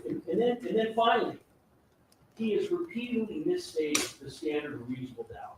There is no standard whatsoever where you can say that each one of these are, quote, reasonable doubts. That is not a correct standard. The standard is looking at all the evidence in total. Did the people prove the case beyond a reasonable doubt? It is improper to say, if this fact is wrong, that is, quote, a reasonable doubt. You can argue that that evidence is important enough, etc. So they're misstating the reasonable doubt. But more than that, Your Honor, they're disobeying the court's order about disparaging other lawyers. I object. The court lets it go. Then No, wait a minute, I don't let it go. If I see or I think that Mr. Tacopina is disparaging you or you are disparaging him, I will put a stop to it. Judge, I objected 4 times. You overruled all my objections. You finally sustained an objection. And when the court sustained the objection, I made clear that my issue was the second part of it, which had to do with they were in essence disparaging both of us. Your Honor, I mean, it's not a hard question. They're saying we suborned perjury 3 times. Your Honor, that's improper. It's misconduct. I didn't hear that. Your Honor, it's in the record. 3 different times he said we suborned perjury. I don't know what to tell you. Hold on, Kathy, was that said? I don't remember. Your Honor, All right. If it was said, then I should have stopped it, but I don't remember if it was said. You have made so far 9 objections, 6 were overruled, 3 were sustained. The problem So was, therefore, what? the problem was, I believe the first 5 I made were all overruled. The court, Your Honor, I've been in front of this court for 30 years. The court knows who I am. The court knows what my ethics are. I'm not going to sit here and tell the court that I'm objecting when he didn't say it. He said repeatedly, we suborned perjury. Your Honor, that statement in and of itself is severe misconduct. All right, can you, in the break, can you say, if that was said, then I'll bring it to the attention of the jury. Your Honor, That's an improper statement. This is what I'm asking. that being to go after our witnesses all he wants. He can even misstate the evidence. What he cannot do is he cannot argue, A, why we put a witness up there. He cannot say that we suborned perjury. He cannot say that all we care about is winning. He cannot say that this is supposed to be the pursuit of justice and the prosecution doesn't care about that. He has said all of those things. He needs to stick to the evidence in the case. Either he doesn't know California law or doesn't care. And Your Honor, the court's already found, and the worst of them, and I want the court to instruct, he got out there and argued, why didn't you hear from Haji? The court knows, Your Honor, the court made a finding. You're repeating yourself. Well, will the court do something about it? Will the court instruct that that was improper argument? Can I respond? No. Okay. Failure to call logical witnesses is permissible. You're going to have a rebuttal argument. You can address it in your rebuttal argument as to why you didn't call it. Your Honor, with this all I'm asking, Your Honor, and I'll just last I'll say it. The court knows what happened. We've had many hearings on this, et cetera. They knew the evidence, they presented it late, they had repeated orders to turn over statements. He got up and said, that's not the statement of the witness. 1054-3 is very clear. What they gave us is supposed to be the statement of the witness. And when he's standing up saying, well, that's not his statement, that was his statement, that's what they had to turn over. So yeah, Your Honor, I can go back and I can go and argue in the court and say, well, it's just both sides are arguing, but Your Honor, there are rules for a reason, and we follow them. You have not found one instance in this case, not one, where the people did not comply with discovery, where the people did anything unethical. You've already found, you used the words, it was not inadvertent. Non-inadvertent, Your Honor, means they lied and they intentionally did not give us. I don't agree with that. That's not, it doesn't mean he lied. Your Honor, non-inadvertent. Don't argue with me. I don't think it means he lied. I just said it was not inadvertent. That's the extent of my finding. It was not inadvertent. I'm not going to debate with you whether they were or were not lying. I don't believe it was a lie. I want to give the court reporter a break, and we'll take a break until 3. What? I'll give for, I have to just respond to a few things, but there's a record here. One thing, I don't want to upset the court, so we can do it. You're not going to upset me. No, I'll be quick, I don't want to be further into it, I'm sorry. But there were some things that were said that were just wrong. First of all, they called our witnesses liars in their summation. So I'm calling their witnesses a liar, which he admitted to being, by the way. So, I mean, if our witnesses are lying, and I put them up there, obviously, they're saying we came up with this Tottenham story. So they're saying, I object, and they say I'm supporting her. That's what they're saying, number one. Number two, I can't say that they want to win at all costs. That's not, I can't say that. I don't think that's an improper argument. If you say it is, I won't say it again. But the other thing, Your Honor, I didn't argue that that wasn't a statement. I said it's not a sworn statement of 12, and it's not a recorded statement. I said it's a summary. I'm accurate in describing it. It is a summary. I'm just going through what I said. You know, they disparaged our entire defense, mocked it. So I'm giving them a little bit back. I don't think I'm doing something. You want to interrupt him? He didn't interrupt you? You know, and the thing that he said though, first of all, I disagree. I think one fact of relevance would be a reasonable doubt. The jury finds he's incredible on one thing of importance, like the shell casings. That's a reasonable doubt. If they so choose, it's up to them to decide what a reasonable doubt is. That could cause them to find not guilty. That's up to them. But it certainly is an argument that can be made. They can say, no, it's not a reasonable doubt. But I can make that argument. But the last thing, I think Mr. Lewin's hearing failed for a second.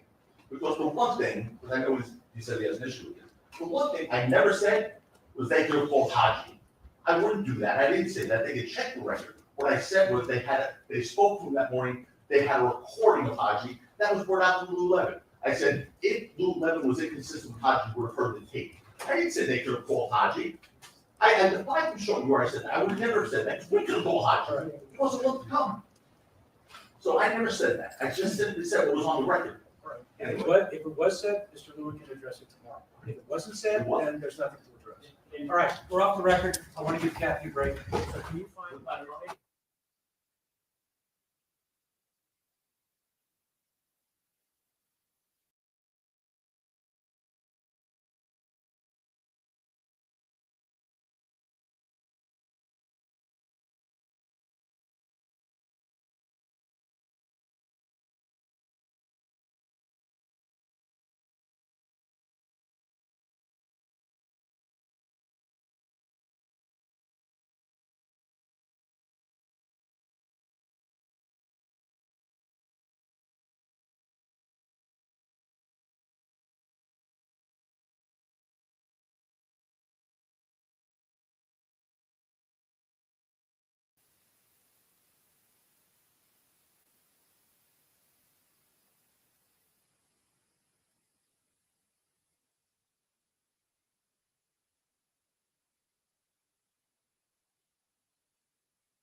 Come around there. Okay.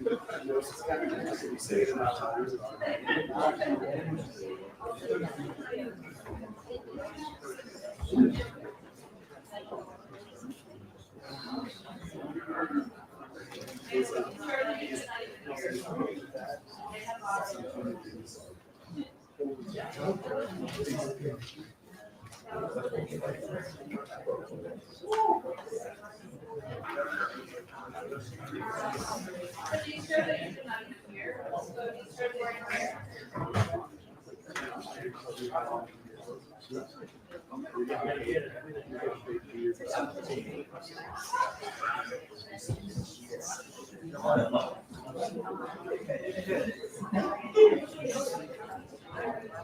All right, let's go on the record, we're outside the presence of the jury. Yes.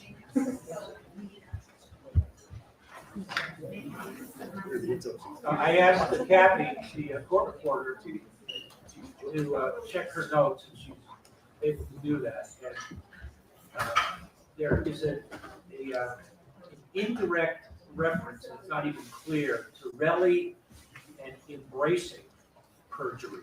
So far, Kathy has not found the word suborn. Embracing perjury, I don't even know what that means, but from here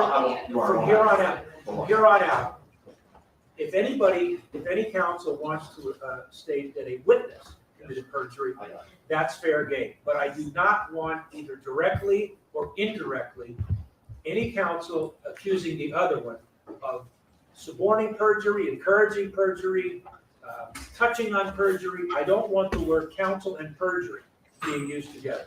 Turning a blind eye? What? Turning a blind eye?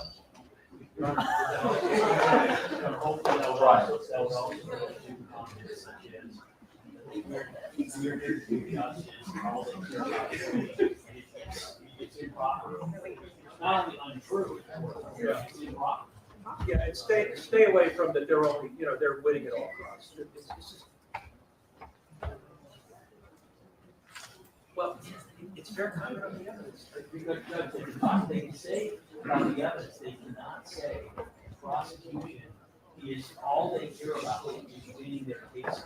They don't care about justice. That there's authority that says that is. Yeah, no, that's The judge, stay away from that. you don't believe it's true. No, I don't, So and I know it's not. See, All right, so problem. stay away from what the prosecution's motives are. Talk about the witnesses, don't talk about the prosecution's motive. And when Mr. Lewin speaks, you're not to talk about the motives of Mr. Tampering or Mr. Segal. Joe, you're free, you're free to comment on, hey, they didn't call this witness, et cetera, just not that extra step. All right, Well, my explanation will be much shorter now. what's that? My explanation will be much shorter now, so. I doubt it. Explain it to Eric.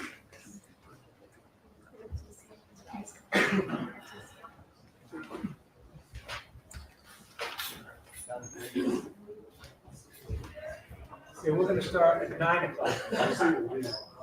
Folks, 9 a.m. All right.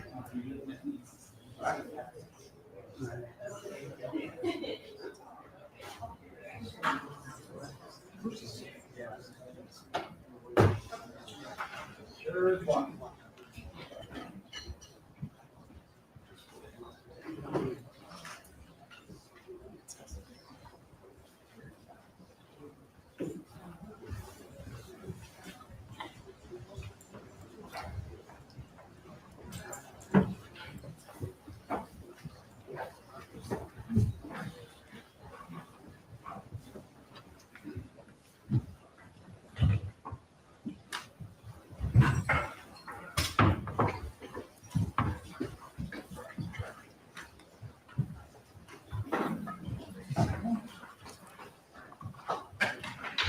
All right, folks, for scheduling, tomorrow, we're gonna start at 9. 9:30. 9. Veronica, I think someone may have a problem. Who's got a problem with 9? Aside from me? Aside from me? Yes, Oh, sorry. I don't have a problem, I'm not sure that I can make it by 9. I mean, I have to drop off my kids in the Oh. morning, so I come right after. Can you do your best? Yeah, of course. All right, I'm gonna order everybody to be here at 9, but try to get here at 9, but if, you're late, you're late, I understand. Dropping off your kids is important. So, be here at 9-ish. Okay? We're back on the record, all parties, counsel, and jurors are present. Peter?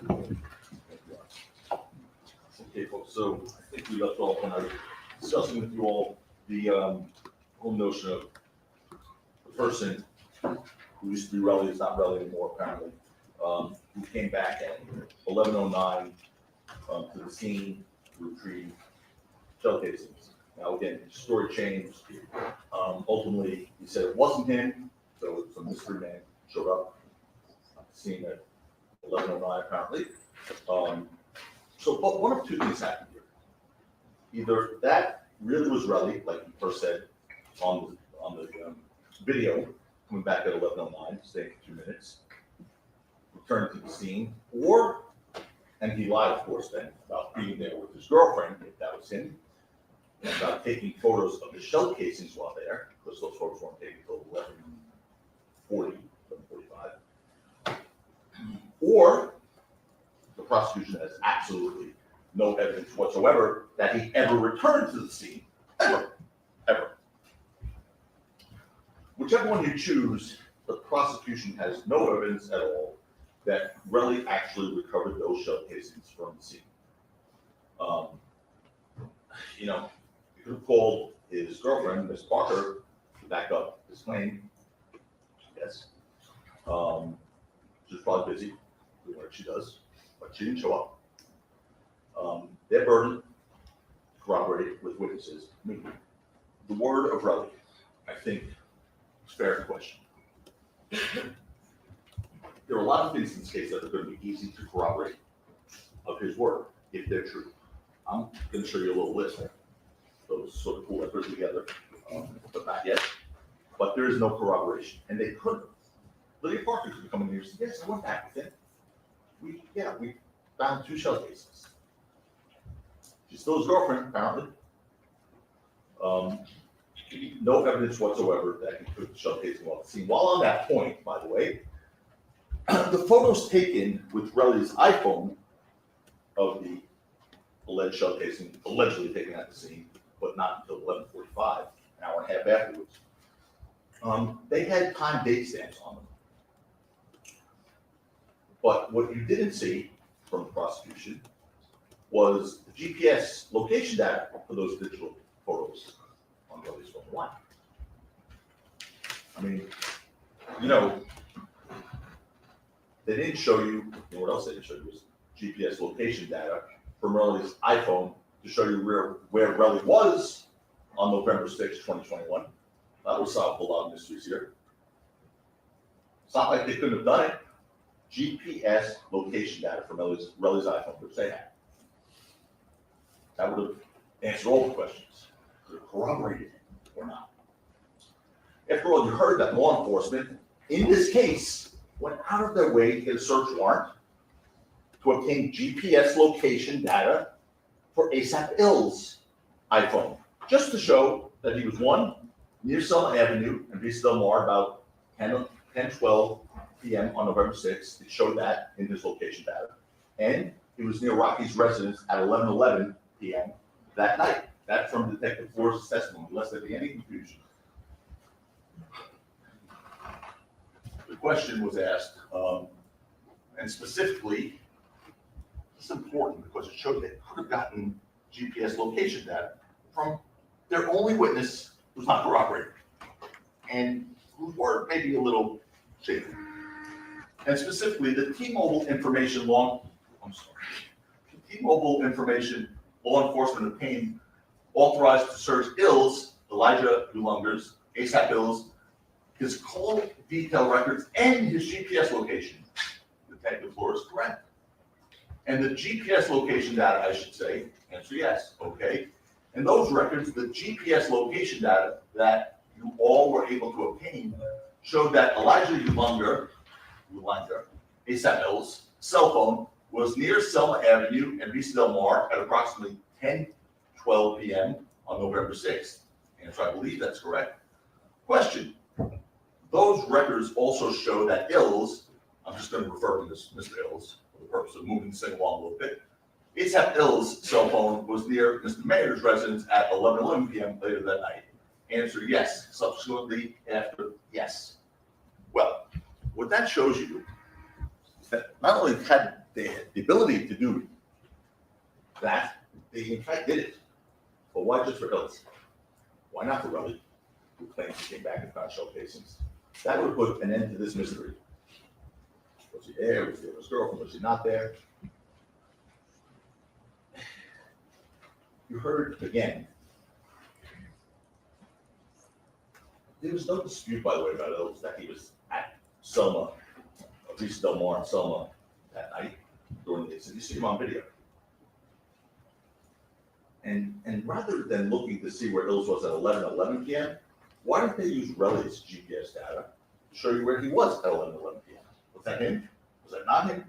Did he ever go back at 11:45? This would have answered all your questions, either corroborating the story or not. Would have put the lie to it again.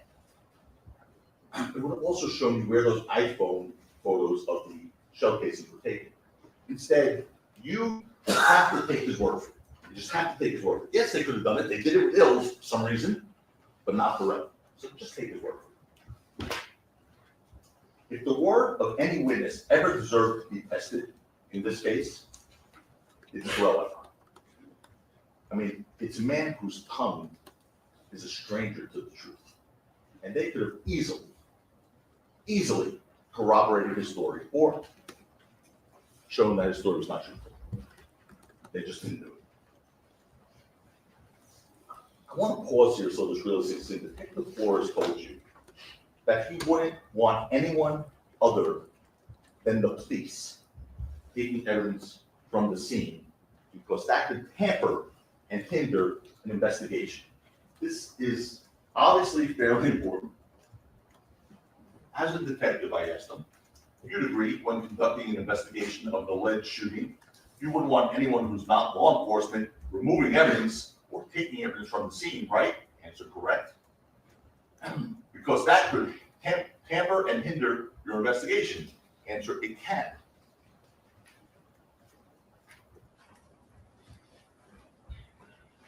And that makes sense, because once evidence is contaminated, once an alleged crime scene is contaminated, there's no way to undo that, no way.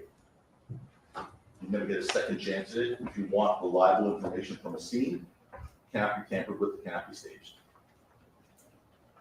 If it's staged, it's useless. It's pointless to review it, because whatever you see, you have to reject it. You have to. And that's exactly what Relly says he did here. And that's why it was even more important for the detectives to test his word by looking to corroborate it, but they never did that. To be clear, the prosecution just wants you to take Relly's word that he found shell casings at the scene. That's it, just take his word. After all, they presented to you nothing to corroborate it when they easily could have. And just ask yourselves, if Lydia Parker, Mr. Earl's girlfriend, could readily corroborate his claim, don't you think you would have heard from her?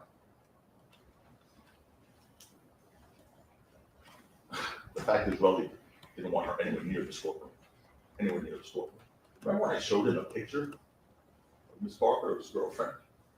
And I said, is that your girlfriend? He said, I don't know.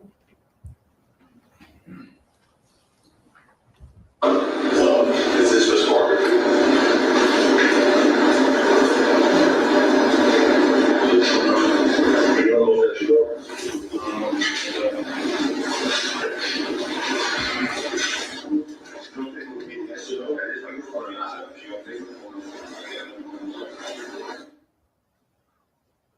I think TV does put 10 pounds on me, but we're disturbed by that photo. But anyway, back to more important things.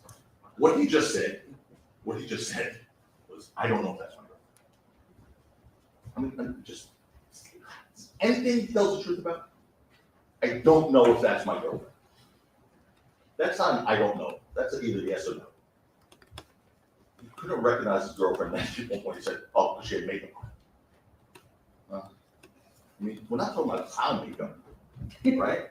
I mean, she literally said, my girlfriend. Why lie about that? Aside from his name, I don't even know if that's really his name. Did he not lie about anything in this case? I mean, you know that wasn't truthful testimony. He didn't want the only person who could or couldn't corroborate his story to be anywhere near this courtroom. I submit neither did they. The judge told you, the defense does not have the burden to do anything in this case. They do. They had the burden. We don't have to prove anything. We didn't have to introduce a single piece of evidence. We didn't have to produce a witness. That's because the laws of the United States and the Constitution demand that. But as a matter of fact, we had more substantive witnesses in this case to testify than the prosecution did. We want to give you the complete picture, all the evidence, because we want you to know the truth. And there's nothing to hide. Rocky did not commit a crime, not by a long shot. Why? Again, I need the answer as to why they didn't show you the GPS records of Morelli, when it could have shown where he actually went after the incident. From the incident, where did he go for that hour and a half? And where did he take those pictures from? That would have been important, especially if there's any question that that video may not have been shown to Morelli returning. If that wasn't him returning to the scene at 11:09, 11:11. So where was he really at that time? Unfortunately, we don't ever get the images because they didn't get his GPS location information. We're just supposed to accept his word that he didn't go somewhere else to get checked. So we just have to accept it. And the judge gave you instructions on this about the credibility of the witnesses, and it's in your agreement, take it back with you there.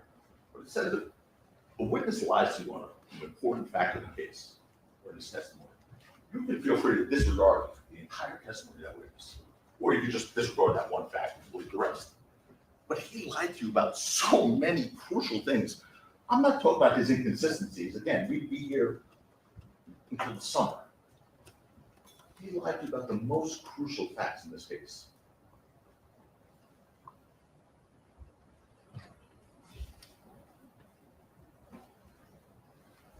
You know, by the way, this is not someone who's uncomfortable around guns.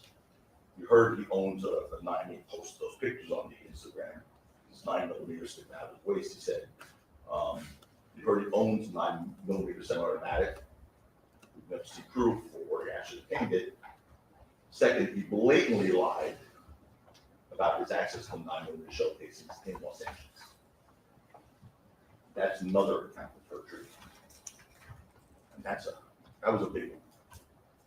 And we have to talk about this. We have to spend a little time on this one because what happened there was very crucial. He lied about having access to 9mm shell casings 2 weeks before the incident on November 6th. He lied to them. He lied about being in Los Angeles. He lied about having access to showcases. He lied about shooting. I'm going to show it to you. This next episode is not even one lie or one perjury. It was like a perjury miniseries. This next one. It was unbelievable. One lie piled onto the next one, onto the next one. You got caught with that, then he went for another. It really was a glorious training. And you're going to see it.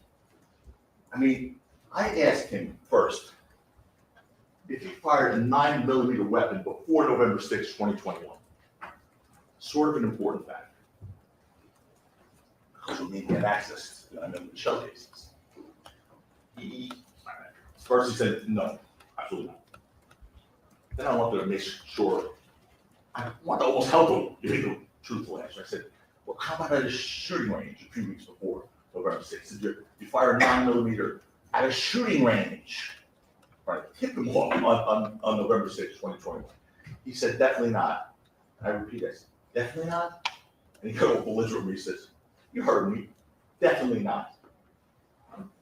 I didn't even own a firearm, he said. I only got my firearm license a year and a half later. Listen. Let's move closer to the time of the incident on November 6th of 2021. A few weeks before November 6th, 2021.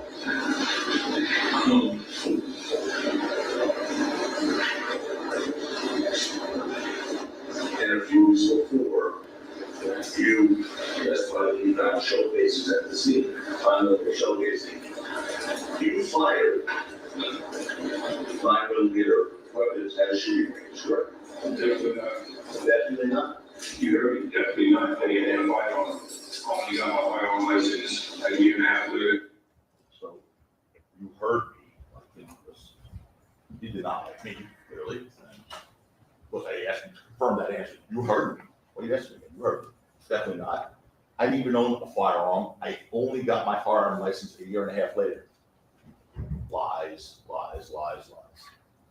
And that's when we all saw the video of Mr.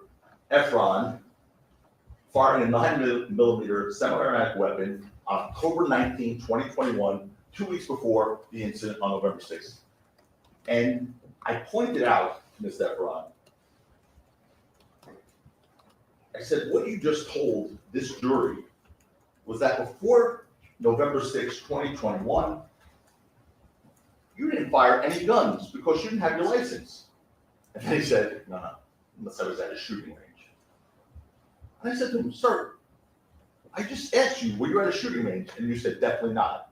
And I asked you again, and you said, you heard me, definitely not. He just made stuff up as he went along. Look at this. Mr. Efron, what you just told the jury, I don't know what I'm doing for 16, 365 days out of the year. I'm telling you, what you just told this jury was that before November 6, 2021, you didn't fire any guns. Because you didn't have license. You just had last time I went to a shooting range. I mean, you just saw his testimony, which was about 1.5 minutes earlier, where I said, was that a shooting range, please? Maybe you did that? Definitely not. Twice, definitely not. And then explain why it was definitely not, because he didn't even have his firearms license or whatever. When he got busted with the video that he didn't think anyone had, because it was not brought out on his direct, of course, he said, I said, unless I was at a shooting range. He just thinks he can make that up in front of you. Like, we just told you definitely not at a shooting range, and then just in front of you, like, I don't know, guys. I mean, there has to be a point in time where you have to be so offended by him just looking at you guys and lying. He's took an oath. An oath. You know what oath means? Absolutely nothing to him. Absolutely nothing. He didn't say that. That was blatant perjury right there. You witnessed another count of blatant perjury. But what happened in this courtroom after that, I think made it worse.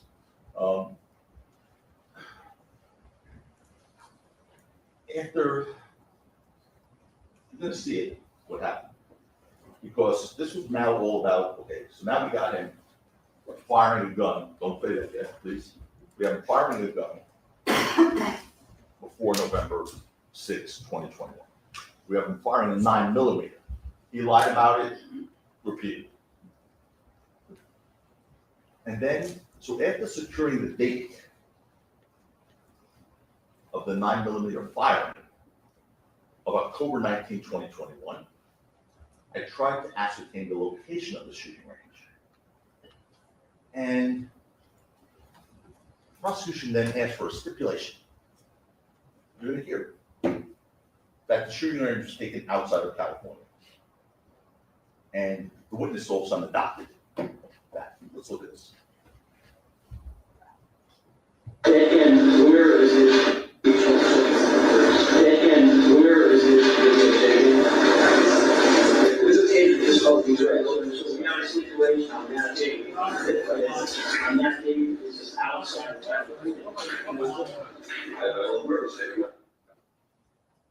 There was this stipulation, but at the time, I believe all parties in good faith believed that the shooting range was outside of California. No one is at fault. It's what the parties believed at that time. Well, I didn't believe anything, so I didn't know. I'm not saying anyone's at fault, I'm just showing how it's played out with the witness. You pull out the witness. Right. How we adopt. The prosecution asked for a stipulation based on what has happened so far up until this point. They believed in good faith that it was outside California. The fact that it wasn't came as a surprise, I believe everybody. Well, except the witness, which I don't argue. Everybody counts with it. Yeah, not that everyone counts it, I just want Right. to, just let this play out. How the New witness Jersey or something like that, like, no, sorry, yes, it's not. Same objections, improper argument. That's- I explained to the jury, go ahead. New Jersey or something like that, or like, no, sorry, yes, it's not. Next line. And- Last line was stop Los Angeles, or not LA. So anyway, the witness then said,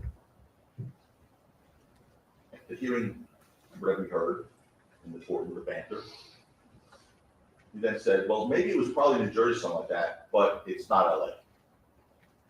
I knew that, for sure, he knew that. So, understand what just happened there.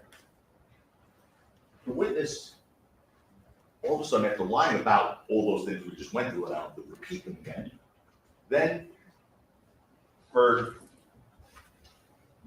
argument and said, oh, but it's not LA, it's maybe New Jersey. Because being in LA, that would have been a problem. But something happened over the weekend, little problem for Mr. O.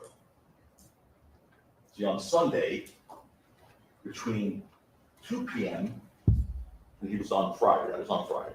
On Sunday, between 2 p.m. and 2:11 p.m., someone on Twitter posted a screenshot that you still heard about, of a video showing Relly at the shooting range that was played before you, alongside a picture of the Los Angeles Gun Club. Locations right there. It was the same. Relly was tagged on that, everyone was tagged. So what does Relly do? Sometime between 2 o'clock and 2:50 that same day, immediately, he calls the prosecution and says, oh, I checked my Instagram account and I realized I was in Los Angeles on November 19, 2021. And I realized I was at a shooting range. And what's the reason the prosecution elicited from Relly as to why he made that discovery? Well, he was going back to check his Instagram account on whether the shooting range was in Los Angeles because he wanted to correct any mistakes he made. So it's true. Just like he say it straight, but that's literally what he said to you. He really was concerned about making a mistake, so he wanted to make sure he checked his Instagram account to see if he made any mistakes. First of all, I asked him, see, your Instagram account doesn't have anything about gun range. And he starts saying, that's not my Instagram account. Well, aren't you Relly boss? Yeah, but, okay. Okay, folks. I guess he didn't go bother checking all his other so-called mistakes that he made. Just that one that happened to have a post busting him at 2 o'clock. Within minutes, he calls the prosecutor. He was tagged on the post. Within minutes, he called the prosecutor. What a coincidence. You know, what about all the other mistakes? What executives did you meet at Capitol Records and Universal Records that you no longer can meet because of what happened here? You couldn't mention the name of anyone he met with, but he said they were on his phone. He checked his phone. Oh, there you go. He was checking his phone to correct the record here. That didn't happen. How about the Miami property, Mr. Relly, that you invested in? I mean, last year, it was only last year, sir. You invested in Miami property. You posted on your Instagram. I asked him, which property in Miami did you invest in? I don't remember which property. Lied. I mean, no one invests in property doesn't remember which property. Unless you're a gazillionaire, and that doesn't matter. And he's not. And then I asked him, well, how much did you invest in the property? I don't remember. He didn't go back and check that. So remember that, just remember that one, how that all played out here when considering his credibility. Relly told you that there's so many things, the Miami property thing, that was just nonsense. But this was horrific. You got caught lying. It's made in New Jersey, definitely not LA. I went back and checked, it's definitely LA. That's clear perjury. So you know he didn't check his Instagram account, wanted to correct a mistake about whether the shooting range was in LA. That wasn't truthful testimony. You've seen him testify in the courtroom. The witness who told you when he said definitely not, he was committing perjury, because that was his then answer. He cleared that up. I'm going to show you this in a second. When he said definitely not to me, I questioned him. I said, you said definitely not. Because then he got busted with the Twitter thing. And he said, well, yeah, I just made that up because I didn't want to answer any of my questions, any of your questions anymore. He literally said to you, he just lied under oath on a very important fact, like whether he had access to 9mm shell casings, because he was tired of answering my questions. I'm just gonna lie to you. So this one on this topic, it's rare, just a few minutes ago. Okay. Okay, yes, I did. Okay, you said yes. Yes. Did you look like you were confused by that question at all when you said definitely not? And to be honest, I just wanted to stop talking to you.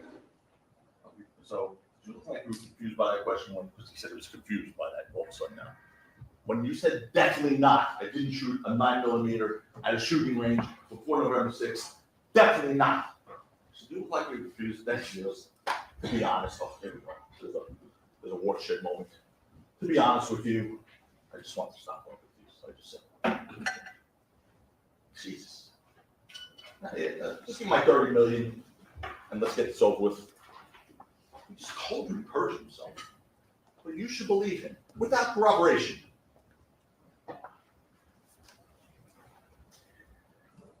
We all know it wasn't a mere coincidence that minutes after that post that he was tagged on, he told the DA.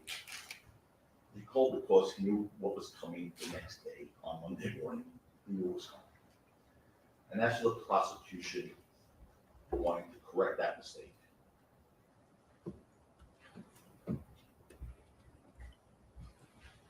I'll hold that. Let me move on. But again, that is not a minor fact in this case. That's not a minor fact. It's not a game. This is life.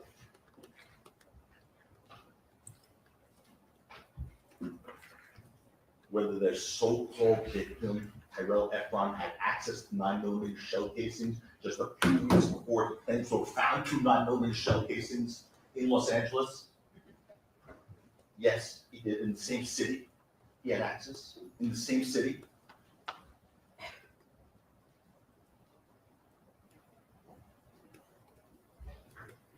Here's the funny thing about facts. Because facts weren't getting in his way. But the funny thing about facts is this, as John Adams once said, it's one of my favorite quotes. John Adams said, facts are stubborn things, and whatever may be our wishes or our inclinations, or the dictates of our passions, they cannot alter the state of facts and evidence. And you cannot alter the state of facts and evidence, no matter what Relly tells you, no matter how you want to interpret this testimony, no matter what they say to you. So with this evidence, ask yourselves, ladies and gentlemen, did Relly first lie to you about going to a shooting range where he had access the 9mm shell casings and then lie to you again about having access to those 9mm shell casings here in Los Angeles? I mean, why would he do that? Why would he lie about those two things? There'd be no reason for him to lie about that unless it was to cover up something about those 9mm shell casings he claims he recovered. No reason to lie about that. You know exactly what happened, why he lied about it. As the police found when they got there, there was no shell casings there because he had a prop gun. He had a prop gun, as unimpeached witnesses told you. And he claims that he got these shell casings from the scene an hour and whatever later, a half later. And then he held them for 2 days, gave them to the police 2 days later when his extortion attempts failed. One thing's clear, the prosecution has not proven beyond a reasonable doubt that Relly did not get those shell casings from somewhere other than the scene. They did not prove that beyond a reasonable doubt. That's enough. That's enough. Beyond the fact that Relly had access to shell casings in Los Angeles now that we know, which he lied about, the prosecution presented no evidence, zero evidence whatsoever trying to corroborate Relly's claim that he actually found those shell casings at the scene. None. Not Lydia Parker, not GPS location data, stuff that would have done it pretty quickly, pretty easy. Not a video. Relly first said that it was fake. When I showed him that video, it was fake.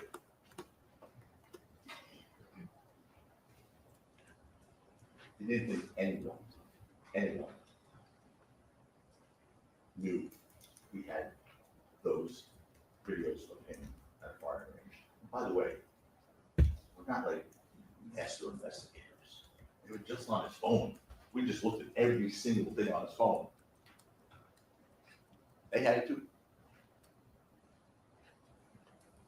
They gave it to us. We didn't hear about that on his direct testimony. It was something to bring out to deal with. That wasn't brought out. If we didn't cross-examine him, we never would have known he was in Los Angeles 2 weeks before. 9mm shell casings popping back into his head as he's firing. And he lied about it, perjured himself. There's only one reason you will lie about that. Cover it up.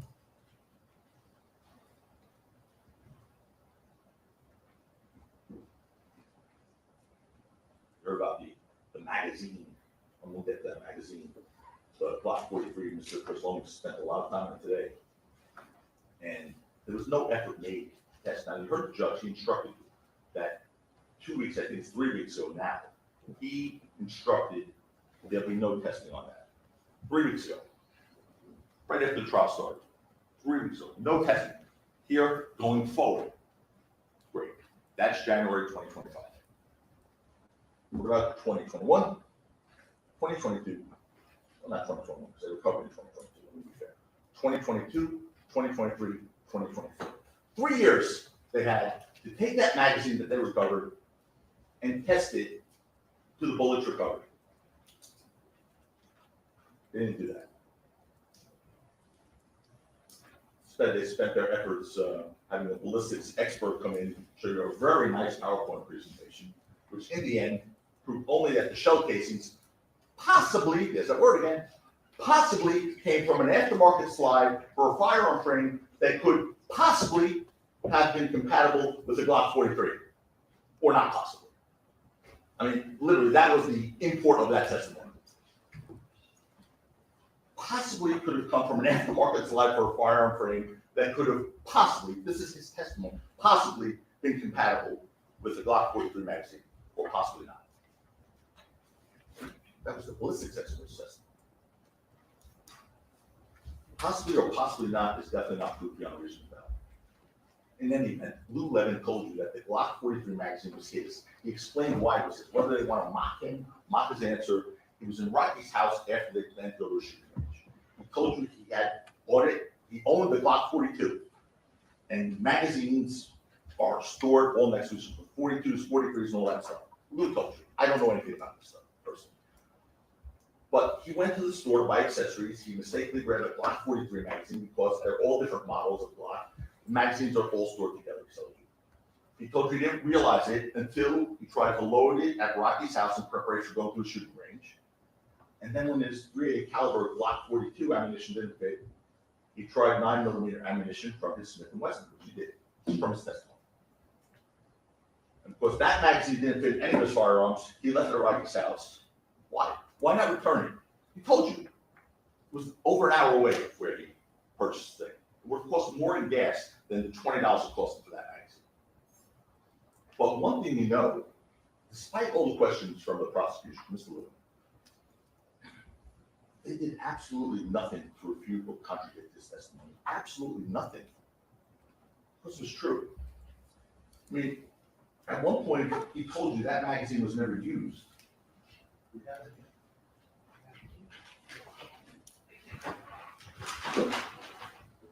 He told you it was never used. You can take this back. You have all the evidence with you. But the reason he told you it was never used, he just got a picture that he looked at it.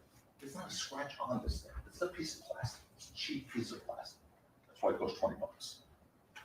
He told you it was never used because if you put this into a steel gun, a Glock, this is going to scratch.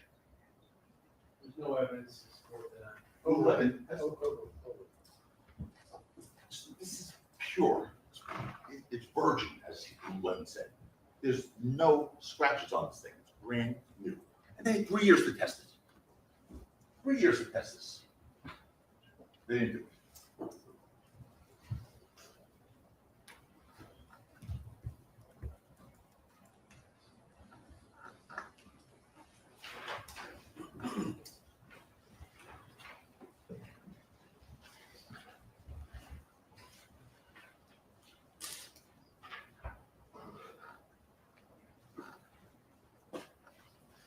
Not only did they not connect really shell casings to the magazine in Rocky's house, they didn't connect those shell casings to Rocky himself. And that's important.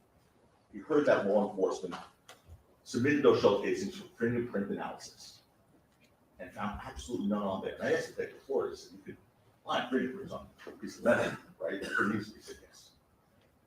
So they submitted Rocky's fingerprints for fingerprint analysis against the shell casings, and they found none. So they tried to make excuses for that. That's another fact that's not good. So they tried to make excuses, like, have a look at this.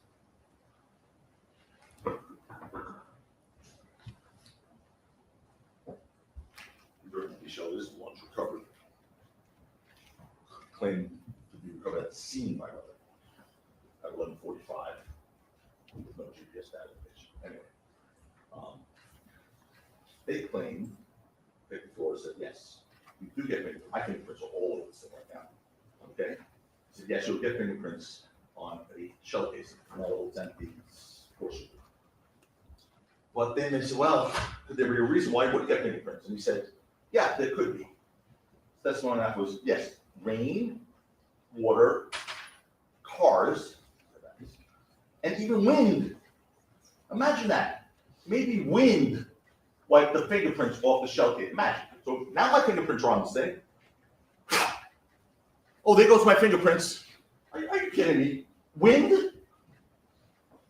Wind knocked the fingerprint off the shell case. That's an excuse. It's not a fact.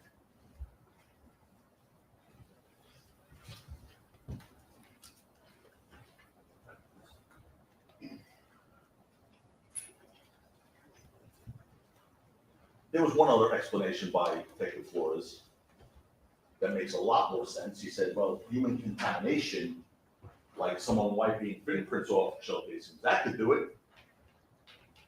And you know that after those shell casings were, yes.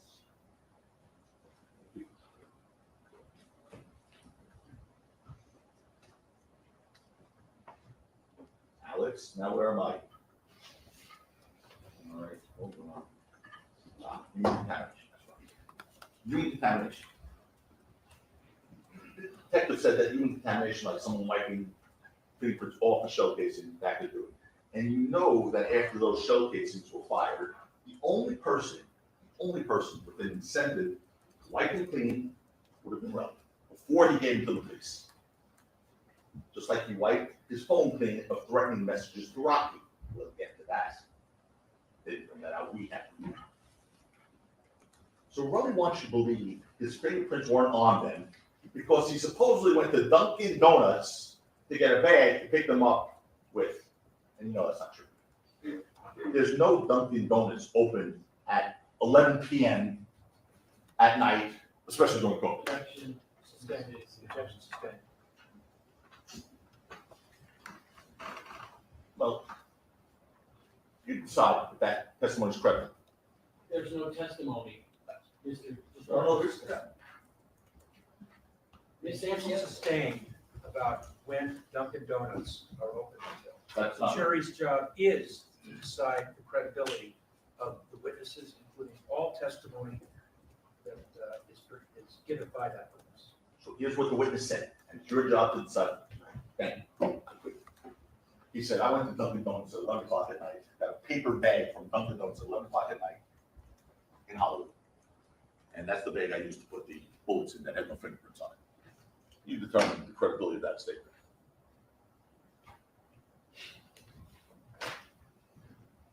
He came in here and told you that. You also heard that law enforcement took Rocky's DNA. They actually took his DNA, despite Detective Flores saying that DNA was necessary as part of their investigation. He had to swear that to a judge. They never compared it to the shell casings, or even the magazine recovered in Rocky's house. That might help. They didn't do that. For that matter, you know that Relly's 9mm shell casings were different than the 9mm shell cartridges found in that magazine. You've seen that picture a hundred times. Completely different brands. The ones in the Relly said he found were Federal cartridge. Lululemon's cartridges were made by Sig Sauer. Completely different. Again, on that point, you heard the magazine was never used, was fully loaded, meaning 2 cartridges were not missing from it, but they were different bullets anyway, so it doesn't matter. Lest there be any question that that block magazine in Rocky's house was not the magazine seen in the video on November 6, 2021. All you have to do is look with your own eyes. All you have to do is look with your own eyes. So after this part, I think we can stop it, but let me just go through this last name. The Glock magazine seen in the video is different. The Glock magazine recovered, which we just showed you actually, is a Glock 43 and it's black. Black, that's the magazine. The magazine that you're going to see in Rocky's prop gun on November 6th was not black. It was extended, as Lululemon told you, to look more intimidating, because it was a little thing, Glock. And if you look at it, you're going to see what it was. But don't forget, Twelby and Lou both said, and the prosecution sort of mocked this somehow in their summation, they said, oh, conveniently, they both identified the belt and the extended magazine. So they both could identify, the thing. They conveniently came up with these 2 different things to be able to say it was the same prop, but not conveniently. Look at the picture. That's what it was. Lou put it together, and Twelby saw it.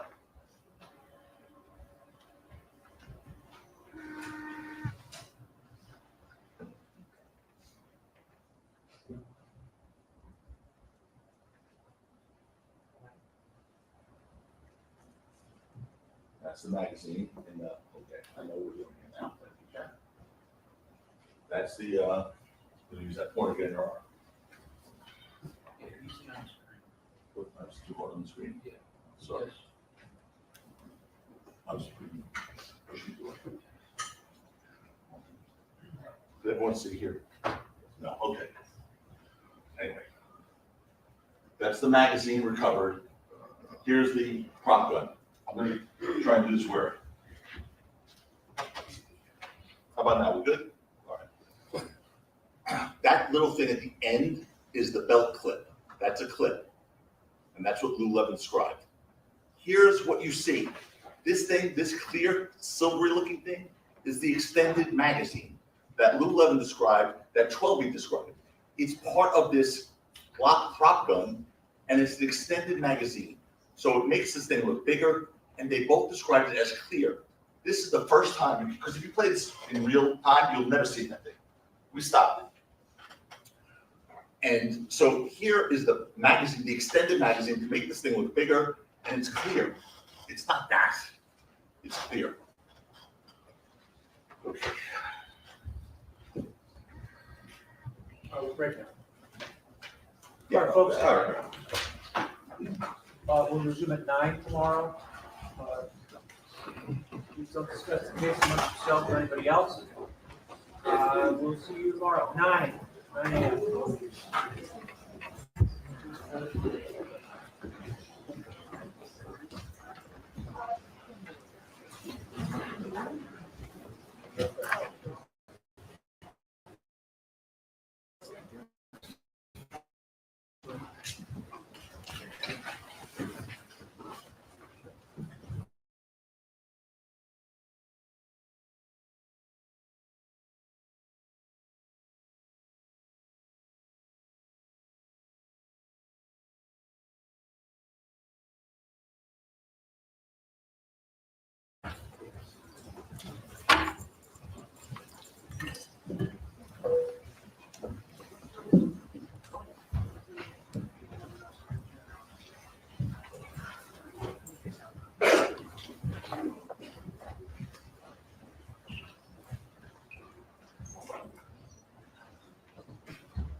All right, the jurors have left. Mr. Siegel, anything? Mr. Sloman? All right, see you all tomorrow.